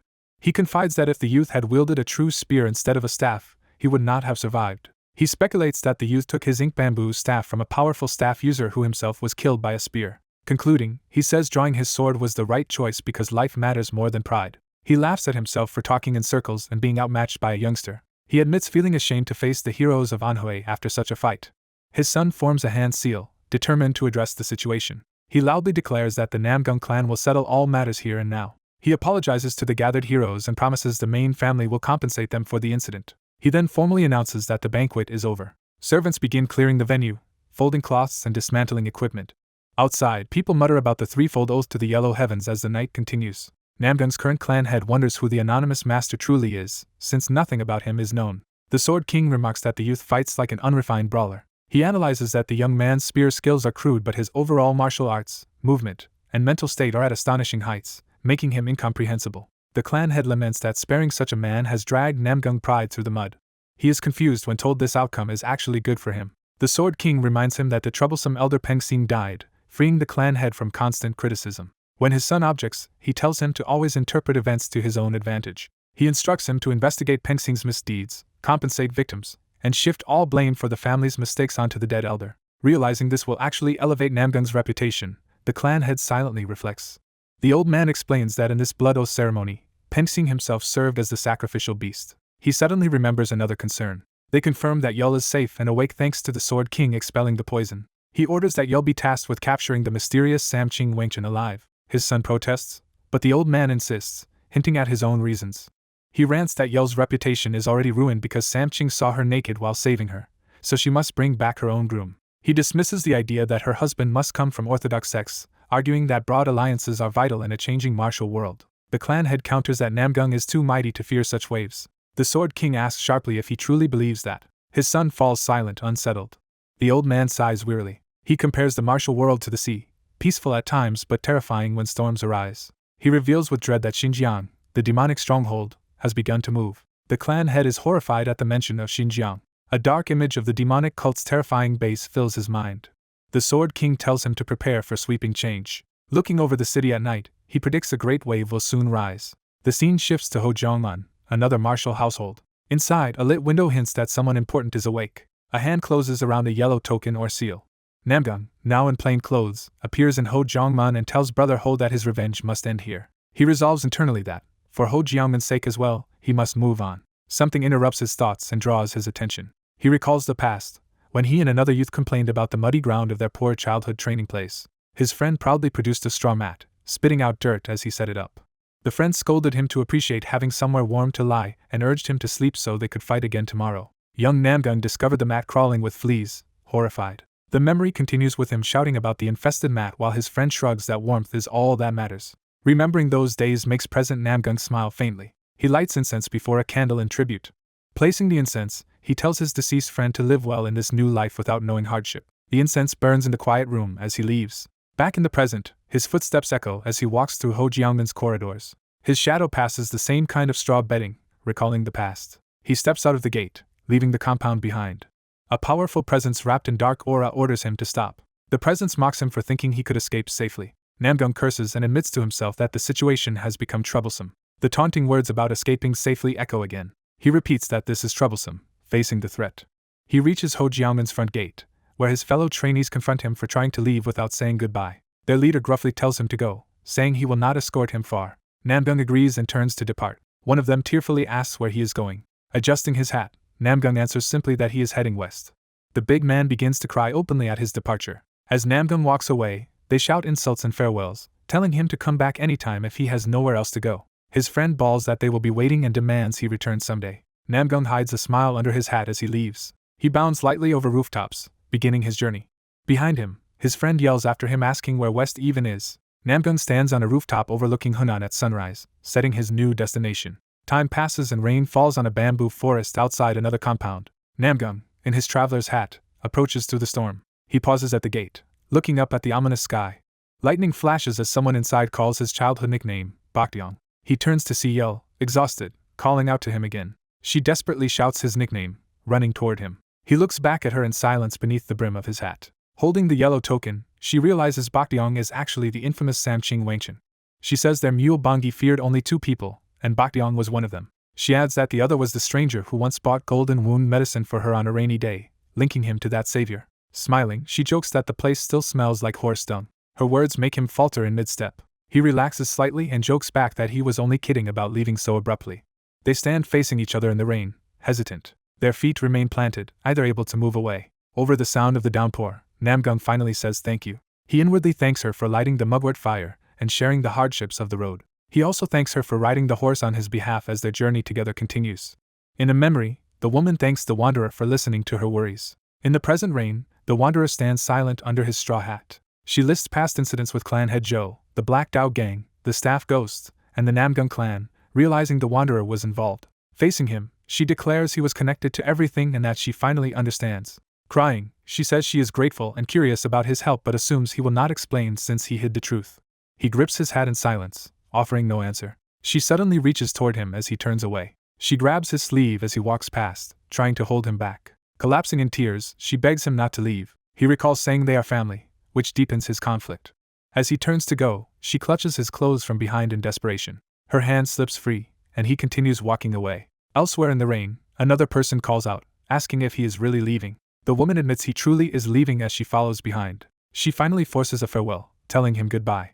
He answers by telling her to take care and walks off. She stands barefoot in the rain, frozen after the parting. Then she starts running after him. She sprints along the path, reaching toward his retreating figure. In her rush, his straw hat is knocked off and falls toward the ground.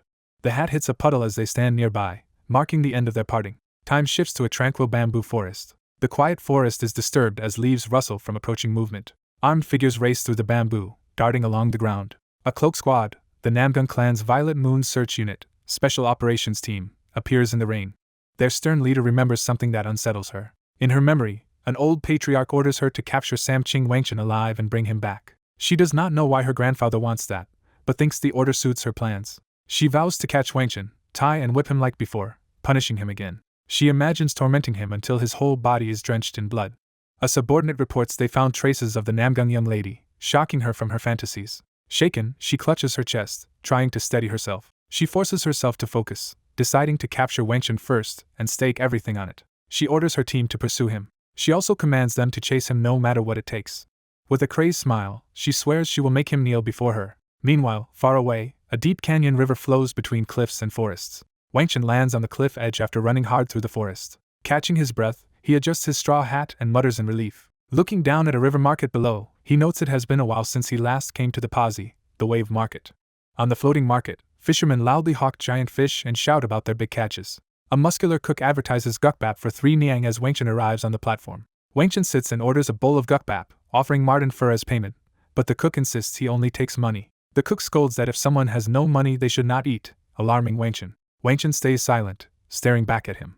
A small girl rushes in, slamming down coins and announcing she will pay for the gukbap, surprising everyone. Smiling, she asks Wenchen if the amount she put down is enough. The cook grumbles but agrees to give them only 2 niang's worth, while the girl pulls a face behind his back and Wenchen watches. As Wenchen eats, the girl bluntly asks if he is a beggar. He insists he is not, but she says her mother told her people without money are beggars.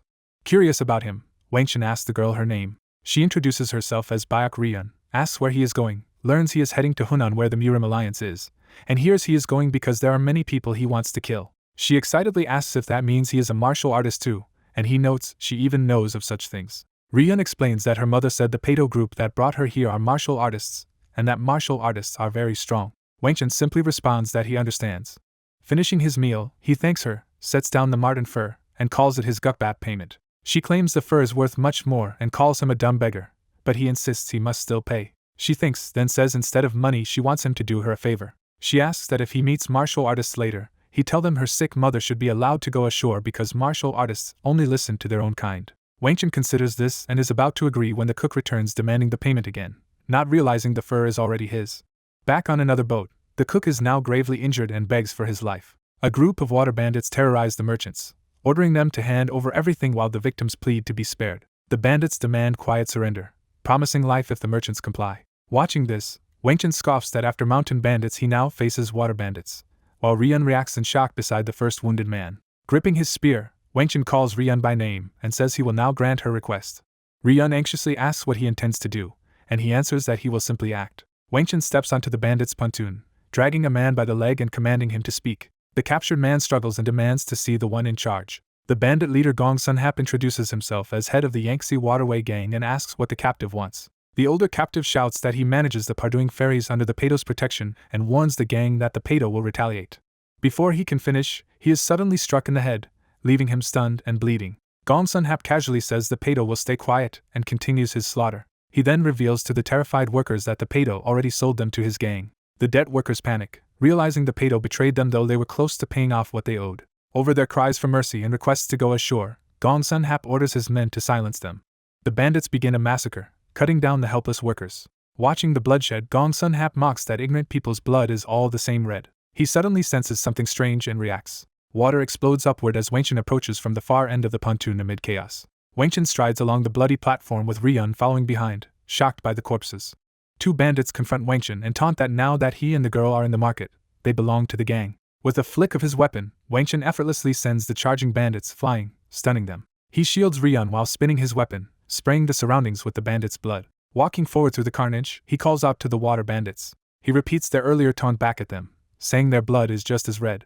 Gong Sun-hap, rattled, watches him silently. Realizing Wenchen is no ordinary opponent, Gong Sun orders all of his men, especially the archers, to attack at once. The archers eagerly prepare, boasting they will turn Wenchen into a hedgehog with arrows. Wenchen tears a strip of cloth and uses it like a whipping shield as arrows fly toward him. He swirls the cloth and hat, deflecting the volleys around his body.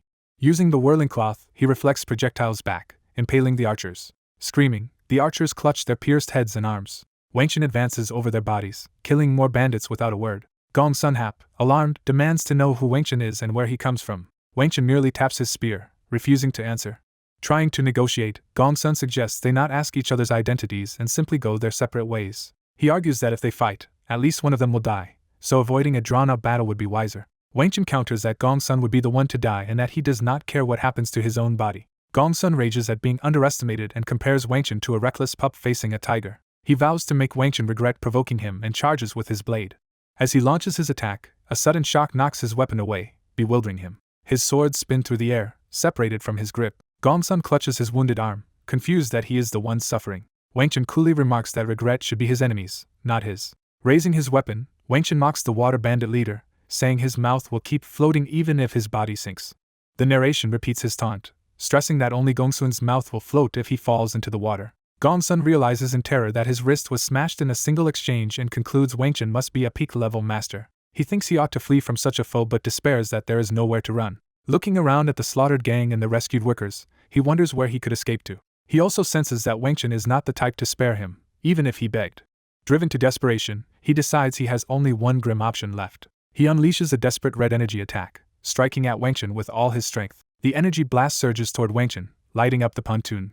Gongsun laughs nervously, saying he has signaled his subordinates, and their Lord Qiandu, so Wangchen should run before they arrive. Wangchen says there is no need to worry because he will just kill Gongsun faster.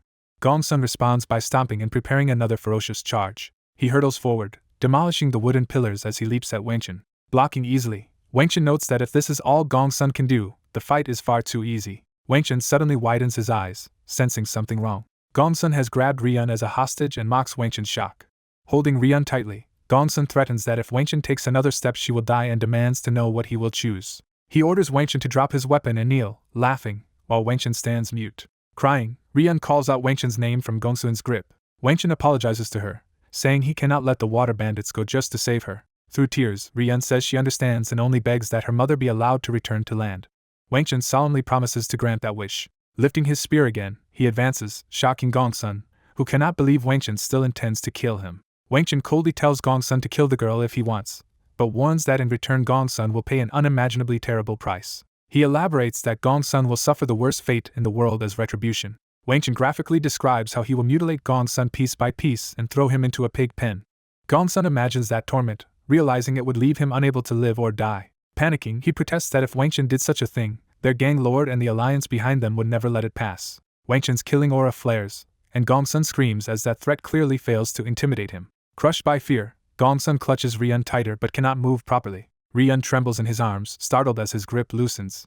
Desperate, Gongsun offers to release Rian and surrender if Wangchen will spare his life and asks what will happen to him then. Wangchen reminds him that he already explained the consequence. He draws his blade with a sweeping motion and repeats that Gongsun is destined for the pig pen. Later, a merchant tearfully testifies that when the Yangtze waterway bandits tried to kill and rob them at the Pazi, a mysterious wanderer saved everyone. Other survivors argue over what weapon the savior used and whether he was an old man with a spear or someone wielding a whip, but all agree he saved them.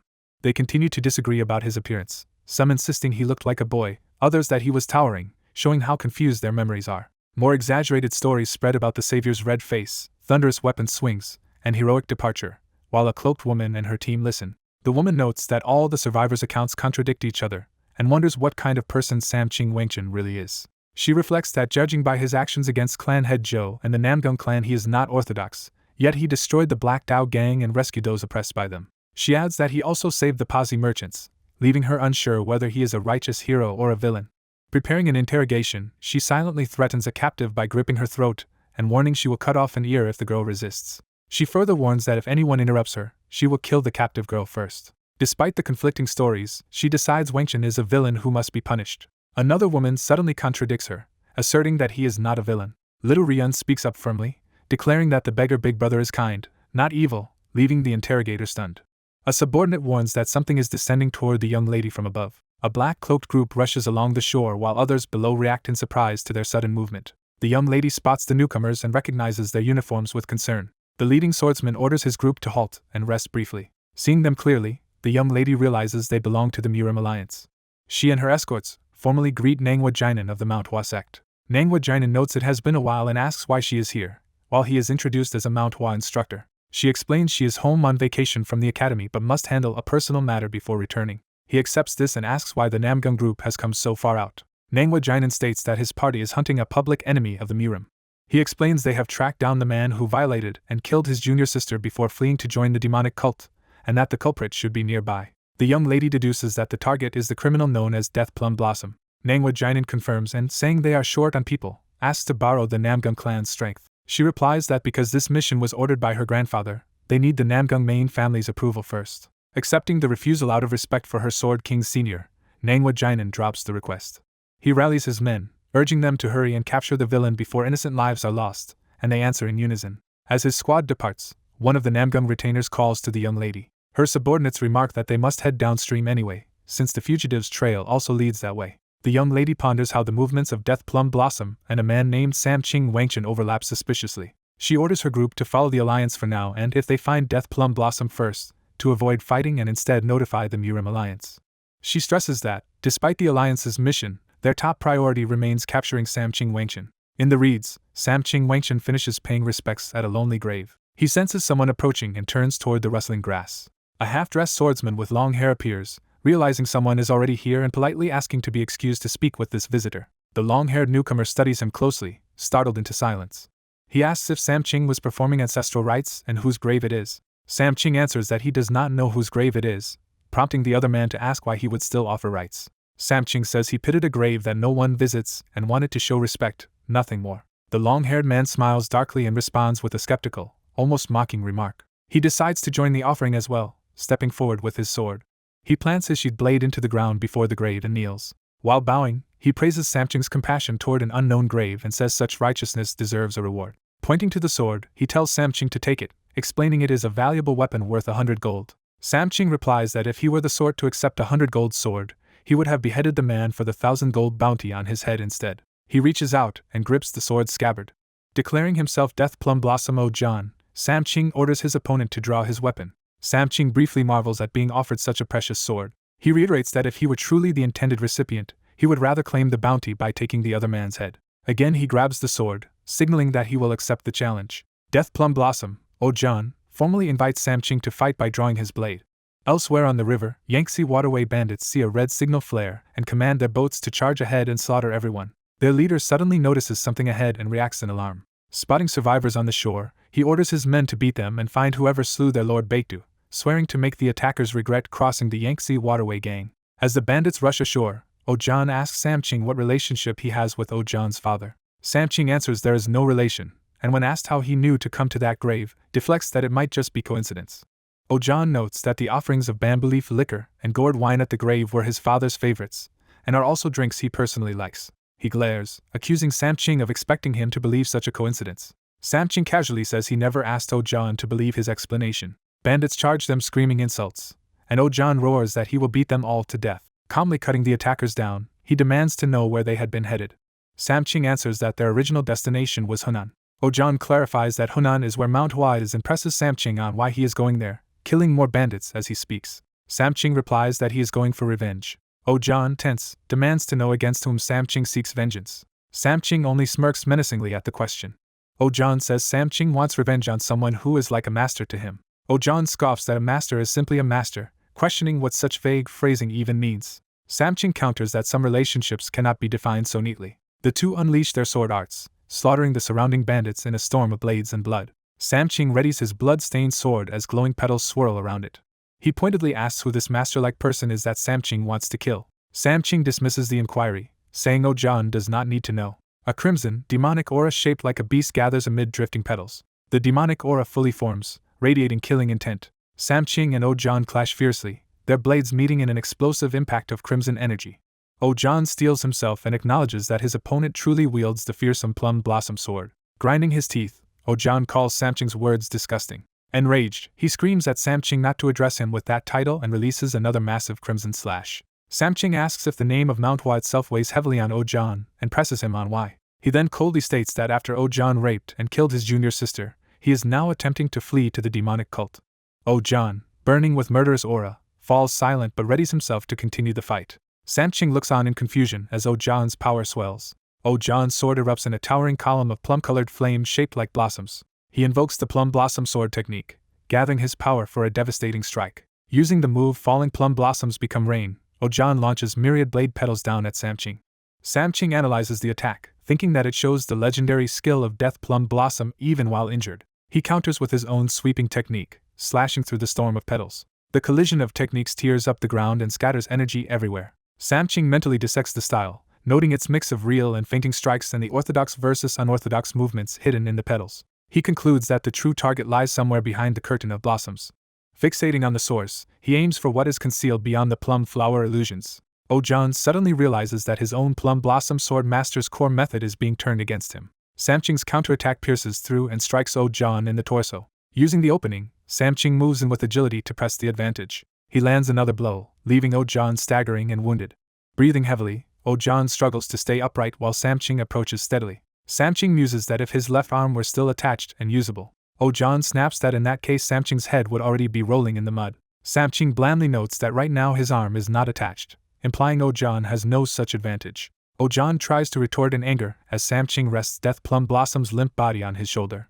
Samching notices colored signal flares overhead and deduces from their meanings that the Murim Alliance's forces are closing in. Ojan, shocked, demands to know how Samching understands the Alliance's signal codes. Surrounded by masked allies, Ojan comments that Death Plum Blossom and Samching Wangchen are currently in the same place. Samching infers from the many dead Yangtze Waterway bandits that 3 different forces clashed here. He concludes aloud to Ojan and the newcomers that a 3-way battle must have just taken place. Ojan explains that while the Alliance and MANHWA chased him, the Namgung clan's forces showing up was unexpected and asks Samching if he lured them here. Separately, Manhwa Jinan describes Death Plum Blossom as a notorious bandit who nonetheless remains a true Plum Blossom sword master from MANHWA. He warns his men to stay on high alert as they approach this dangerous foe. Recognizing the name Baimaguk, Ojan reacts with bitter familiarity. Ojan dryly notes that despite their mutual hatred, he and Samching now find themselves trapped in the same predicament, both hunted. He asks Samching what he thinks of the idea that they are effectively in the same boat. Samching stays silent, giving no verbal answer. Taking the silence as refusal, Ojan mutters his acceptance of it. He then suddenly dashes away first, attempting to escape by leaping across the river's surface. Ojan looks back in confusion at Samching's next move. Samching channels a towering demonic red aura rising behind him as he runs. Ojan watches in disbelief, calling Samching insane for what he is about to do. Samching's attack blasts Ojan away and sends him crashing violently to the ground. Standing over the prone Ojan, Samching remarks that even Death Plum Blossom can be fooled by such a simple trick when in a rush. He seizes Ojan by the clothes and begins dragging him.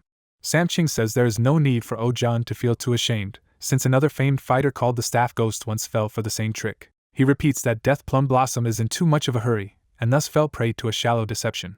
Elsewhere, the Namgung young lady sees sudden flares and mutters in confusion that Samching Wangchen must be up to something despicable. Manhwa Jinan, seeing his subordinates hesitate, demands to know why they are just standing there. He coldly orders them to seize Samching. The alliance group surges forward to obey, but something abruptly shocks the front man. Samching smashes the bandits' remaining boats with his sword, wrecking them. The young lady and her aide gape, calling Samching a lunatic for what he just did. Realizing Samching destroyed every usable boat, they deduce he intends to escape alone downriver with Death Plum Blossom. The Namgung young lady urges her companions to catch him before he can reach the main current. She and several warriors sprint across the water, shouting for Samching Wangchen to stop. From his boat, Samching calmly turns with sword in hand as they close in. One attacker lunges but is instantly struck and sent flying into the water with a single blow. The others curse as Samching continues fleeing downriver in the boat, leaping from floating debris to chase him. The young lady orders her special operations unit to concentrate entirely on apprehending Samching Wangchen. As they give chase over the waves, Samching suddenly propels himself away, widening the distance. Seeing this maneuver, Samching gives a brief exclamation of surprise. Manhwa Jinan himself dives toward the boat, demanding that Samching hand over Death Plum Blossom. On shore, Manhwa Jinan yells Samching's name as he clashes with the crimson-robed swordsman. While attacking, Manhwa Jinan accuses Samching of trying to secretly smuggle away a public enemy of the Murim and questions whether he fears the alliance.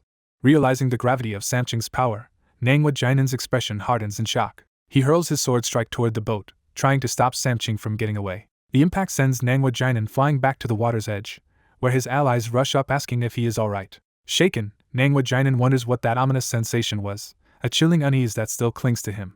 Out on the river, Samching stands in his boat wreathed in a colossal demonic shadow, manifesting a terrifying aura of fear. His eyes glow red beneath the straw hat as the pressure around him intensifies. Cursing, Manhwa Jinan starts to recover as the Namgung young lady insists that the current is gentle enough that they can still catch up.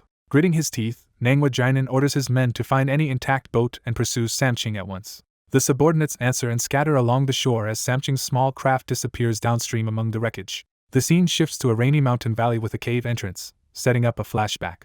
Narration recalls the night when Hong Gong and Ho Yeyang died. A younger Samching kneels wounded beside a fallen comrade, blood pooling around them and arrows lodged in his body. Half conscious, Samching's injured body slumps forward. A mysterious figure from the Kianma divine cult appears, asking if Samching is the disciple of the Right Envoy and remarking that it is surprising the Right Envoy took on 2 disciples. The man introduces himself as Ojan, left divine general envoy of the Kianma divine cult, and notes that the Right Envoy never seemed the type to raise pupils. Narration explains that this Ojan later betrayed the demonic cult, founded the blood cult, and became a universal enemy of orthodox, unorthodox, and demonic factions alike. Ojan says he originally planned to deal with this traitor himself but appreciates that Samching has already killed him, and expresses that he owes Samching a debt. The dead Ojan, later known as Death Plum Blossom, is identified while the living Ojan stands beside a young Samching before the burning corpse. Samching reflects that his former master was so rigid he barely seemed like a demonic cultist, and that without a false accusation he might have lived a righteous life and died revered as a sage. Returning to the present, swords wreathed in plum-colored flames descend around Manhwa Jinan and his men as they brace for the next stage of the conflict. Ojan single-handedly massacres the warriors pursuing him. The narrator recalls watching Ojan always confront pursuers alone, learning from him yet never viewing him as a true master. Ojan tells the younger man that if he cannot keep up, he should go his own way. The younger man replies that if he has learned enough, he will simply leave. The narrator notes that whether Ojan was speaking with him or killing pursuers, his expression never changed.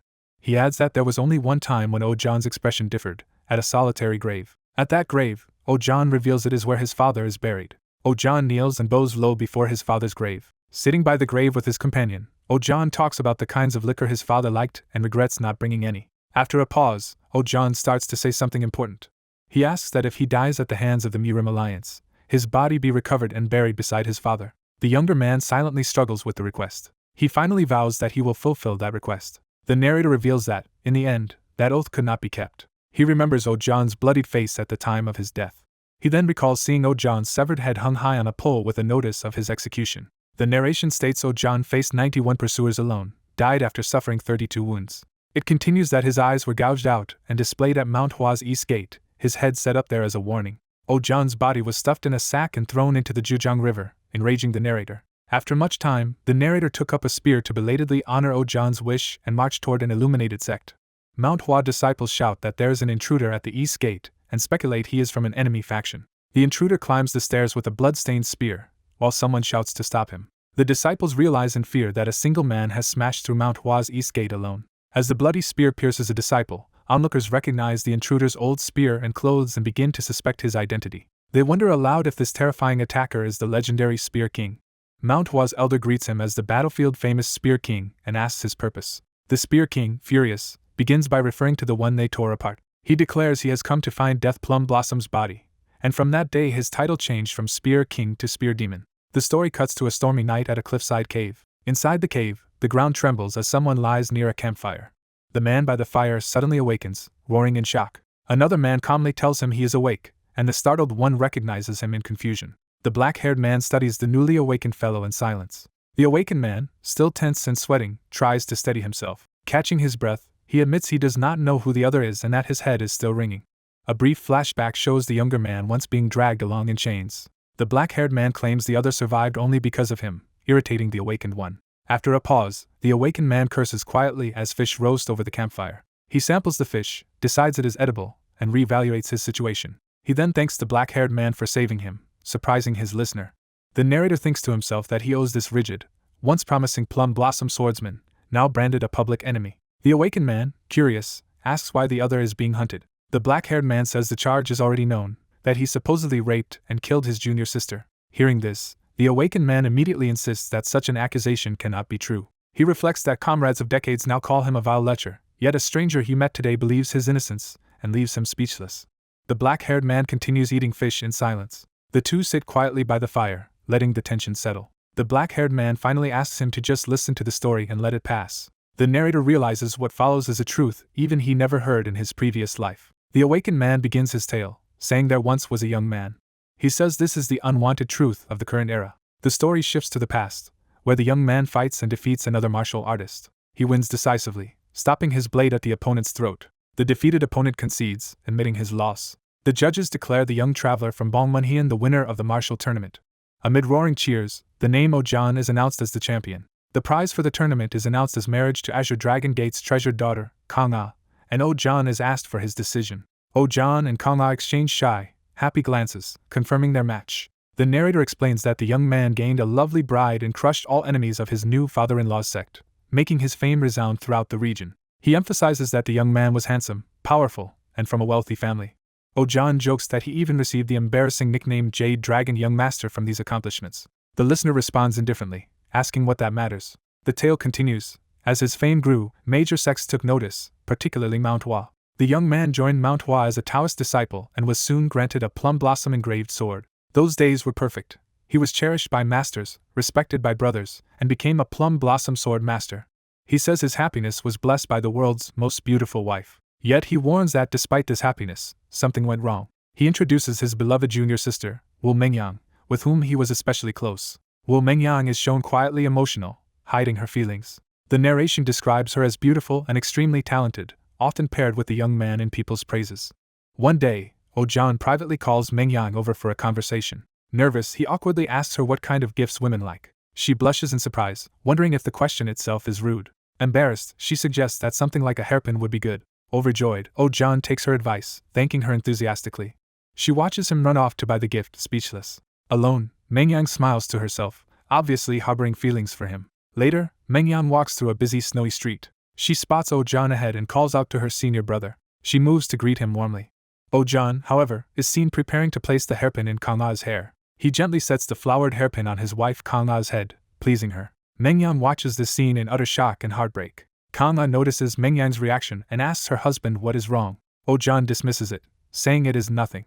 He assumes he only imagined seeing something odd in the snow. The narration notes that after this, Mengyang avoided him, refusing training or meals together. Confused, John confronts her about why she has been avoiding him and asks if he did something wrong. Mengyang confesses that she has loved him ever since they first met. She says that as they trained and went on missions together, her feelings for him only deepened. In desperation, she begs him to at least look at her, saying she would even accept being a lowly concubine. Overcome, she cries out but is suddenly interrupted by something. John, startled and distressed, reacts as the narration notes his attitude had already changed by then. After this, he became distant and cold toward her, more than she ever had been to him. He even went to the sect leader to declare he would leave the mountain, showing how determined he was. Back at the campfire, the listener asks how many days passed before the tragedy. The storyteller replies it happened on a moonless night much like the present one. He steels himself as he recalls what followed. The listener grows tense, waiting for the rest of the story. The storyteller reveals that on that night, his wife was poisoned to death. In flashback, John races frantically through the halls. He bursts into his home in utter panic. Inside, Kang'a's father reproaches him for arriving so late, while his daughter lies dying. Overwhelmed with guilt, John is told he failed to protect his own wife, making his status and titles meaningless. Others restrain him as he reaches toward his wife's bed. He clutches at the bedding, trying to reach Kang'a's still form. We see Kang'a's corpse, blood on her lips, already beyond saving. John cries out in unbearable grief. He collapses, screaming in madness at the loss. Later, while he mourns his wife for 3 years in a hut by her grave, a new event occurs. During that morning, someone comes to his humble hut at the grave site. It turns out to be his junior sister Mengyang. She grabs him, telling him to stop clinging to the dead and asking what kind of state he has fallen into. She insists the living must go on living and begs him to forget the past and be with her instead. He instinctively pushes her away. John then storms out of the hut, leaving Mengyang behind as she calls desperately after him. The narration says he remained firm because of how deeply he loved his wife, spending the night alone below the mountain. The next day, he was suddenly arrested and brought back to Manhwa. He explains that this capture happened abruptly, without him knowing the reason. He falls silent, weighed down by the memory. The flashback shows him bound and kneeling in the sect courtyard as disciples watch. A stern swordsman arrives before the bound John. John recognizes the man, Baimaguk, and tries to ask what is happening, but is ordered to be quiet. Baimaguk accuses him of raping and murdering junior sister Wu Mengyang, shocking John. The surrounding disciples cry for him to pay with his life for staining Manhwa's name. As they scream for his death, John is overwhelmed by hatred and despair. Back at the campfire, the storyteller says he did everything possible to prove his innocence. He even cut off his own left arm in an attempt to plead for justice, but the false accusation remained. As a result, he was branded the villain who raped and killed his junior sister, infamous as Death Plum Blossom. He later heard that Mengyang's corpse bore a plum blossom-shaped sword wound from a plum blossom sword master like himself. The listener quietly concludes that John fell into a trap set by someone else. John recounts wandering aimlessly afterward, even seeking the Unorthodox Alliance, who tried to sell him to the Murim Alliance. He scoffs that Orthodox and unorthodox forces are all alike. The listener asks if that is why he chose the demonic path. John admits that since he was already accused of colluding with the demonic cult, he decided to make that accusation real. He declares that within the demonic cult he will gather power. He vows that the one who harmed his wife and junior sister will definitely be executed by his hand. The listener watches him in heavy silence. John then gestures toward the cave mouth, inviting the listener to look outside. He points out the distant fortified wall of Chochong County at the edge of Hubei. He explains that beyond that wall lies a secret route straight to Xinjiang, base of the demonic cult. The listener reacts in surprise at this revelation. He offers to open the way so Ojan can reach the demonic cult. Ojan demands to know why he would help and how he even knows this route, suspecting he might be from the demonic cult. The listener replies that his origins do not matter. He recalls Ojan once telling him that if he could not follow, he should go his own way. Ojan, wiping his face, says they can assume the story is true but points out that Hubei is watched by the powerful Wudong sect. He adds that the Murim alliance has cast a vast net over the area, wondering how they could possibly avoid the wall. Confused, Ojan waits for an explanation. The listener answers calmly that instead of avoiding the wall, they will simply break through it. The protagonist hears someone confidently plan to break through the wall, counterattack the Murim alliance pursuers, and annihilate them, leaving him shocked. He internally questions whether he misheard, thinking that talk of breaking the wall and destroying the pursuers is pure fantasy. Forcing himself to think rationally, he notes they have no way to breach the wall and no capability to counterattack their pursuers. He angrily dismisses the plan as madness and demands to know if the calm Straw Hat Man understands what the heavenly net and earthly web really are. The Straw Hat Man casually defines the heavenly net and earthly web as the orthodox elites chasing them like hunting dogs and insists breaking through the wall will be simple. The fugitive, confused and sweating, repeats the word easy in disbelief. The Straw Hat Man picks up his weapon and remarks that this must be the fugitive's first time as Murim's public enemy. He tells the bewildered fugitive to just follow him. Looking toward the towering city wall, the Straw Hat Man promises to get the fugitive inside within half a day. The scene shifts to Hubei Province's Zhejiang County, a bustling walled city full of people. At the crowded gate, soldiers drive civilians forward while an old porter in the line clicks his tongue in annoyance. The porter rudely forces his way through the crowd, shouting for people to move aside, startling a nearby child. When others scold him for nearly hitting the child, the porter turns with feigned confusion. The crowd complains that he is not even apologizing, while he mutters that this is a bothersome situation. To defuse the confrontation, the porter smugly flashes a document that shocks everyone. The document is revealed as a travel pass for physician Dong Gogong, entering to deliver medicinal herbs ordered by the Pedo sect, which stuns the onlookers. He boasts that the herbs are for young Master Du's vitality and threatens that anyone delaying him will bear the blame for the young master's anger, ordering them to get lost. A voice clucks disapprovingly, catching the porter's attention. The Straw Hat protagonist appears, mocking the physician for worrying about another man's crotch while being blind to his own impending death. The porter dismisses him as a beggar, but the protagonist begins recounting what happened on the porter's way there. He states that the porter stepped on and killed a snake, startling the man. He insists the snake was crushed under the porter's right foot, making the man look down in horror. The protagonist says the porter's heavy shoulders are due to the snake's vengeful spirit now wrapped around him. He explains that the spirit is pressing down on the porter's shoulders at that very moment, making the man gasp. Continuing the curse, he warns that the spirit will soon chill the man's spine. He claims the spirit is crawling down the porter's body right now, causing the man to groan in fear. He declares that the right foot, where the sin began, will rot first as the vengeful spirit attacks it. The terrified porter chokes out a sound as the imagined curse intensifies. The protagonist smirks while the porter trembles, sensing something dreadful. Overwhelmed, the porter screams as he imagines evil laughter and red energy bursting from his head. In panic, he begs the Straw Hat Man, whom he now calls master, to save his life and tell him how to survive. The protagonist coldly says it is too late for the porter himself, and that his only remaining hope is to save his family by not returning home to Zhejiang. Desperate, the porter agrees not to go home and pleads for some way to live as well. He promises to become a good man if saved, while the protagonist sighs and pretends he has no choice but to help.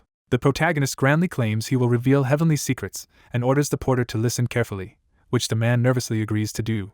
He instructs the porter to abandon all his possessions and leave this place. The porter is aghast at the idea of giving up everything. The protagonist confirms the man must leave behind herbs, clothes, and all human traces, hiding in the mountains for 3 months or the vengeful spirit will never relent. The protagonist suddenly senses something and widens his eye. The porter anxiously asks what is wrong.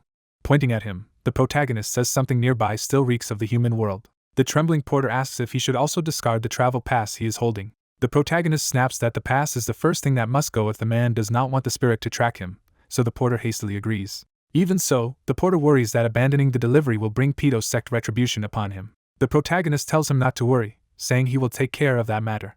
He claims he is already heading to the Pedo sect to read the sect leader's mother's fortune and will personally explain the porter's situation while delivering the herbs. Overjoyed, the porter repeatedly thanks him as the protagonist urges him to flee if he values his life. As the porter runs away shouting his thanks, the protagonist calmly pockets the travel pass and notes to himself how easy it was to obtain. Reviewing the pass that names Dong Gogong as a physician delivering stamina medicine to the Pedo sect, the fugitive observes that the portrait on the wanted posters looks nothing like this identity. Guards at the gate compare the pass and portrait, declare him clear, and close the city gates as he walks in carrying the herbs. Inside the city, two guards discuss rumors that the feared deathly plum blossom may come through this area, noting Alliance scouts have seen him nearby. They admit he is a terrifying villain they hope not to encounter, yet one vows to risk his life to slay the demon if they do. Elsewhere, the Straw Hat protagonist eavesdrops as other martial artists praise the Manhwa sect's reliability, while he remains silent. Realizing the Manhwa sect is also stationed inside the walls, he thinks that to draw their attention he must create a disturbance. Staring at a tall, brightly lit pagoda in the city, he decides he will need to cause a scene there. The narrative shifts to the interior of a luxurious establishment bustling with patrons and attendants. The doors slam open as the protagonist bursts in, shocking the revelers. Skidding into the lavish hall, he demands alcohol, meat, and women. Standing boldly, he reiterates that they should bring out all the booze, meat, and girls, drawing angry murmurs that he is crazy. Onlookers whisper that he must be insane to provoke trouble in the very heart of pedo sex territory, and urge someone to stop him.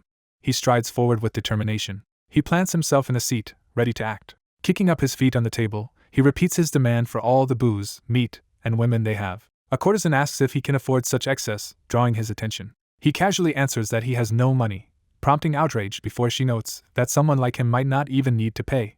Instead of throwing him out, the women cheerfully crowd around, offering to treat him, while he inwardly notes this is not the reaction he expected. An irritated older man slams his hand on a nearby table, complaining that youths have it easy. That man, a pedo expert, approaches and asks if the protagonist is the one who smashed their front gate. The protagonist thinks that his real target has finally appeared. The man starts to insult him, but is abruptly struck in the head mid-tirade. The protagonist wryly observes that the man's own blood is not dry yet either. Enraged pedo fighters swarm him, shouting to kill him. He grabs a metal serving tray like a weapon and charges. When foes mock him for using chopsticks, he deflects their strikes with astonishing speed. He hurls the chopsticks into the air, preparing an attack. The chopsticks shoot out like deadly projectiles, piercing multiple enemies and spilling blood. More screams erupt as he advances with the knife, forcing some men to stagger back in terror. He drives a chopstick into one man's eye, making him howl. He coldly tells them to quiet down while they play, tightening the chopstick as a warning. The wounded man desperately cries to Lord Yukdu for help, begging to be saved. From the balcony, Yukdu says he does not care how they handle the intruder, only that the young master inside hates noise and they must keep things quiet. The protagonist rejoices inwardly that pedo sex higher UPS have finally appeared, knowing this will help bring Deathly Plum Blossom into the city, then audibly refuses to stay quiet. Yukdu, surprised, asks what he just said. Power surging, the protagonist declares that from now on he will be extremely loud, roaring with battle intent. Yukdu repeats that the young master dislikes commotion, and again orders him to play quietly. Smiling, the protagonist again answers no. Yukdu, shocked, demands to know what he just said. The protagonist restates that he will make a lot of noise, unleashing a furious roar. Yukdu warns that beyond this hall lies young master Du Juayun of Pedo and says if the intruder keeps making noise he will die. The protagonist has a sudden idea and says he could also play quietly. Yukdu assumes he has backed down and scoffs that the boy finally knows his place. Instead, the protagonist suddenly springs into action, catching a throne ring weapon hurtling toward him. Yukdu charges, smashing through railings to attack. Calling the intruder an idiot, Yukdu begins to say the man is rushing to his own death. An instant later Yukdu is unexpectedly wounded as the protagonist evades and counters. Yukdu reels in confusion with blood spurting from his neck while the protagonist stands calmly behind him, asking how it feels. Grinning amid the carnage, the protagonist notes that things are quiet now. He examines Yukdu's corpse, musing thoughtfully. A close-up of Yukdu's robe reveals the Pedo emblem, identifying the group. Narration explains that Pedo, based in Chojang County of Hubei, rivaled the Zhuge clan and was the strongest unorthodox faction in the province. Their main source of income is introduced. It is revealed to be human trafficking, a fortune built on the suffering of countless victims. The brothel Bacharu is named as the center of this cruelty. Inside Bacharu, the arrogant young master lounges between courtesans, indulging in food and attention. This man is introduced as Du Juayun, son of Pedo leader Du Maxing, who examines the Death Plum Blossom wanted poster with amusement. He vainly asks which of them looks better, boasting that the fugitive is rugged while he is refined and handsome.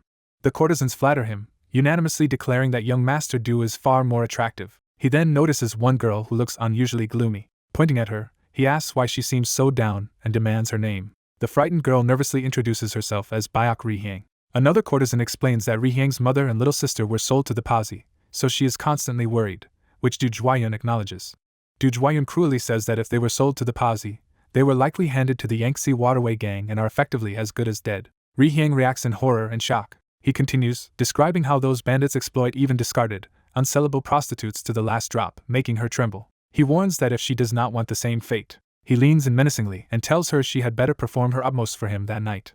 Before anything more can happen, a loud crash sounds at the door, drawing everyone's attention. Alarmed, Du Juanyun asks his subordinate Aildu what is happening. Aildu listens and concludes that someone is breaking down the doors of the neighboring room, speculating that a madman is causing a ruckus. The wall explodes inward as the protagonist smashes through with his staff, knocking aside pedo fighters. Amid the chaos, Du Juanyun angrily demands to know where Yukdu is, since he was supposed to block the stairs. The protagonist appears carrying a bloodied cloak and calls out as if remembering Yukdu. He hurls Yukdu's corpse into the room, asking if that is the man they were looking for, shocking everyone. The sight of Yukdu's body with a weapon lodged in his head horrifies Du Juanyun, who shouts his name. Fighting down fury, Du Juanyun orders everyone to listen. He announces a bounty. Each wound they inflict on the intruder earns silver, with higher rewards for severed limbs. He adds that whoever brings him the intruder's head will earn an even greater sum. The reward for the head is declared to be 100 niang, spurring his men to attack. The charging fighters, eyes glowing with murderous intent, unleash a coordinated assault. The protagonist braces himself and surges forward into their attack. A massive clash erupts as his staff collides with the blades of numerous foes. He moves fluidly amid the strikes, counterattacking with precision. In one powerful downward blow, he splits a man's head while parrying another sword. Blood sprays as another pedo fighter is cut down, screaming. More enemies fall, leaving the survivors stunned by the brutality. One subordinate sighs that the intruder was reckless to pick such a fight and assumes he will soon die. The grizzled elder, however, realizes the intruder is not an ordinary thug. Watching the wounded but relentless fighter, he concludes that the man is something far more dangerous. The protagonist then hurls a storm of throwing stars, revealing he came fully prepared as an assassin. The elder shouts for his men to notify the association as shuriken rain down around them. The protagonist draws his sheathed blade, eyes focused. He uses the sheathed weapon to bash through another attacker's neck, killing him. Two more pedo swordsmen charge, screaming curses as he readies his weapon. He whirls his staff in a wide arc, cleaving through yet another opponent. Observers recoil at his ruthlessness, noting he even uses corpses as shields against attacks. The elder calls out to his comrade Idu, preparing a countermeasure. Footfalls signal that Idu and another fighter are moving into position. Together the two launch pedo's formation technique half-moon chain, a combined pincer attack with sweeping blades. One of the attackers is suddenly struck before he can complete the move. The protagonist acknowledges that their teamwork is stronger than expected and decides that facing them all head-on would be troublesome. With red eyes gleaming, he apologetically thinks to himself that instead of meeting their formation honestly, he will resort to more extreme measures.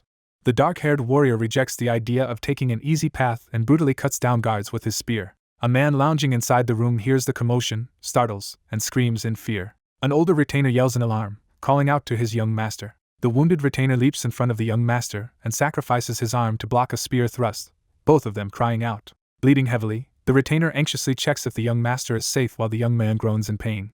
Realizing something, the injured retainer's eyes widen in shock. Another comrade, Idu, is revealed mortally impaled by a spear while the old retainer looks on in horror. The black-haired attacker recognizes the loyal technique Sanjiak, remarks he has not seen it in a long time, and observes the dying men. Carrying two skewered corpses on his spear, the attacker casually approaches the last defender, who can barely speak. The older defender, trembling, asks if the attacker is motivated by money or a personal grudge against the pedo. The attacker answers that he acts for neither reason. He explains he is simply a subordinate acting for his master. The old man admits he is a servant who exists only to protect his master but now does not know how to do so. The young master angrily orders his retainer Aildu to stop talking nonsense and kill the attacker. Aildu says he wants to charge in and die as ordered but has learned from his comrades' deaths that such a charge would be pointless. He declares he will face death differently instead of throwing his life away in a futile attack. The attacker watches in puzzled curiosity. Aildu kneels, points his sword at himself, vows not to resist and to commit suicide, hoping at least to save the attacker's time. With tears streaming down, Aildu begs that his master's life be spared in exchange for his own. Their silhouettes are shown as Aildu completes his suicide and collapses in a spray of blood. Spattered with blood, the attacker silently watches Aildu die. The attacker critically notes that the cowering young master hardly seems worth such loyalty, as he is brutally stabbed. The young master, half mad with fear, curses Aildu for dying and wonders what will happen to him now. When the attacker approaches radiating killing intent, the young master panics and desperately begs for his life. Groveling on the floor, he blames his father for any grudges, insists he did nothing wrong, and offers all his money to be spared. The attacker contemptuously rejects the offer of money and uses his spear to fling the young master through the room. The young master crashes into furniture and screams as he tumbles. He holds his head, wailing in pain and terror. He continues whimpering and sobbing as he lies dazed. The attacker silently drags him toward a burning area, confusing the young master. The attacker plants the young master's head or hat into the flames, symbolically using it. Standing before the fire, the attacker says that out of respect for Aildu's loyalty he will not kill the young master. The relieved young master thanks him in confusion as a blade suddenly pierces his shoulder. He looks down in disbelief at the sword impaled through him. The attacker has skewered and pinned the young master through multiple limbs, leaving him crippled and gasping. Screaming in agony on the floor, the young master writhes while the attacker watches amid spreading flames. The attacker orders him not to pass out yet, insisting he stay conscious. He says the most important part is still to come as he lifts his spear again. Outside, the young master's shrieks echo as some terrible wound is inflicted on his groin. Saliva foaming from his mouth, he is force-fed a drop of the attacker's blood or potion. His eye bulges in shock as the substance takes effect. Nearby, another wounded man groans while the attacker notices movement. Yahello, still alive, kneels and acknowledges that the attacker kept his promise to spare the young master's life. The attacker remarks that having subordinates who surpass one's worth may not always be a blessing as Yahello collapses. Later, the attacker leaves the burning tower and encounters a group of courtesans blocking his path. Their leader angrily demands to know what he is doing. The courtesans shout that Bucha Pavilion was their home, that they were close to clearing their debts, and now have lost both their workplace and lodging because of him. They accuse him of acting self-righteously and tell him to play hero somewhere else. In response, he unleashes a sweeping strike that forces them all to the floor in fright. One courtesan, shocked, hears him dismiss concerns about righteousness or heroism. Another courtesan quietly begins to tear up as she watches him. The attacker says he is simply following his own path and tells them to live however their hearts desire. As he walks away, a courtesan calls out, thanking him. Crying, she thanks him again, saying his actions allow her to return to her family. Her gratitude triggers a vivid memory in him.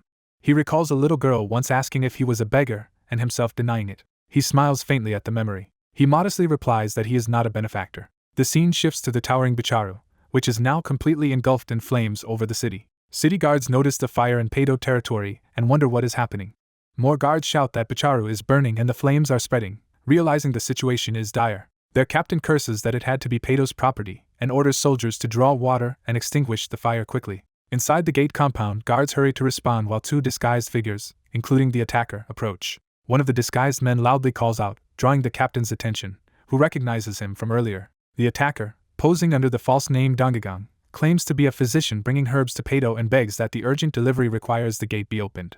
The captain refuses, saying without official orders the gate must stay closed, and they are too busy to help. The attacker insists that an important patient is bedridden and that disaster will follow if he cannot retrieve the herbs outside. The captain begins to reject him again, saying he does not care who the patient is. The attacker reveals the patient is young Master Du Juayun of Pado, shocking the captain. Another guard confirms the story, explaining that young Master Du's limbs and groin are broken and he seems poisoned by a strange toxin.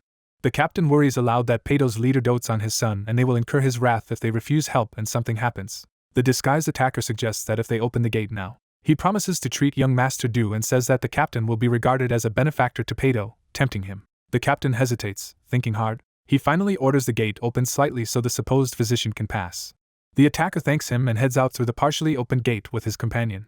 As they leave, another officer suddenly grows suspicious and calls for them to stop, noting the large companion he had not seen before. He demands the big man's identity and orders them to answer at once. The attacker quietly tightens his grip on his staff, readying himself. His large companion begins moving, suggesting action.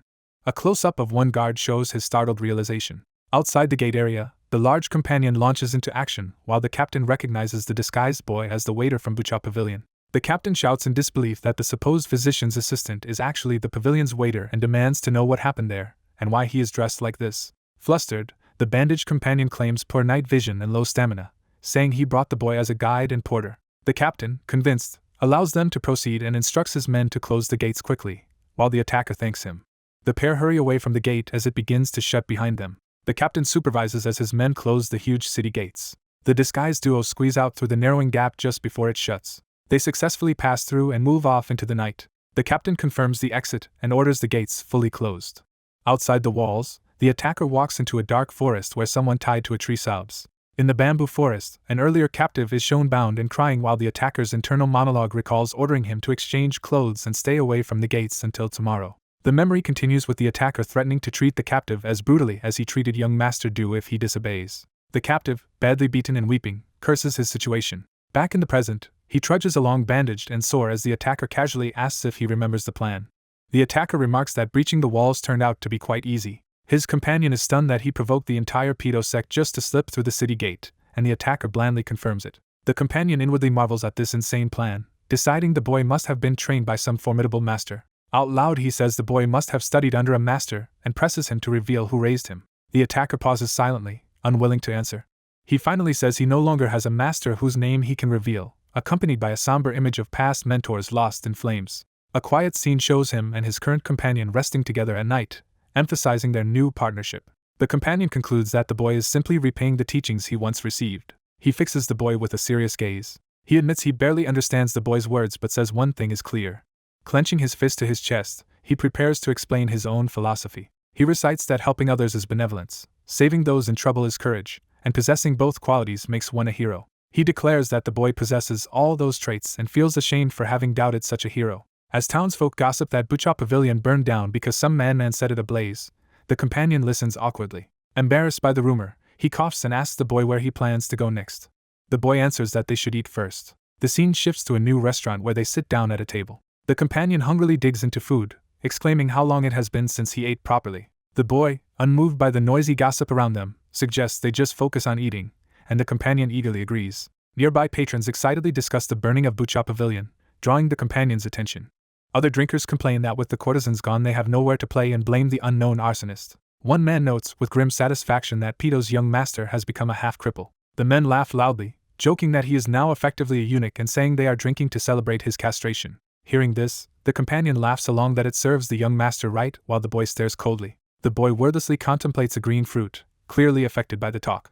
The companion tells him not to dwell on the jeers. He explains his view that chivalry means fighting corrupt, powerful people for the sake of the ignorant and selfish weak. He assures the boy that what he did was right. He urges the boy again not to be bothered by the crowd's words. Suddenly the inn's doors burst open and a terrifying figure appears behind the companion.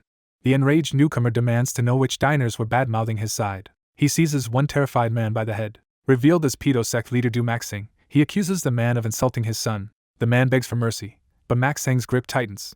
Maxing murders the man in a gruesome burst of blood that sprays across the tavern. He introduces himself to the shocked survivors and commands them all to listen. He calls out to the attacker, saying he knows he is hiding there and ordering him to come out. The companion reacts in alarm. The boy calmly prepares himself, his expression hardening. Maxing says that if the boy will not appear, he has his warriors rush into the tavern and begin attacking civilians. Raising his sword, Maxing declares he will slaughter everyone inside one by one until the attacker reveals himself.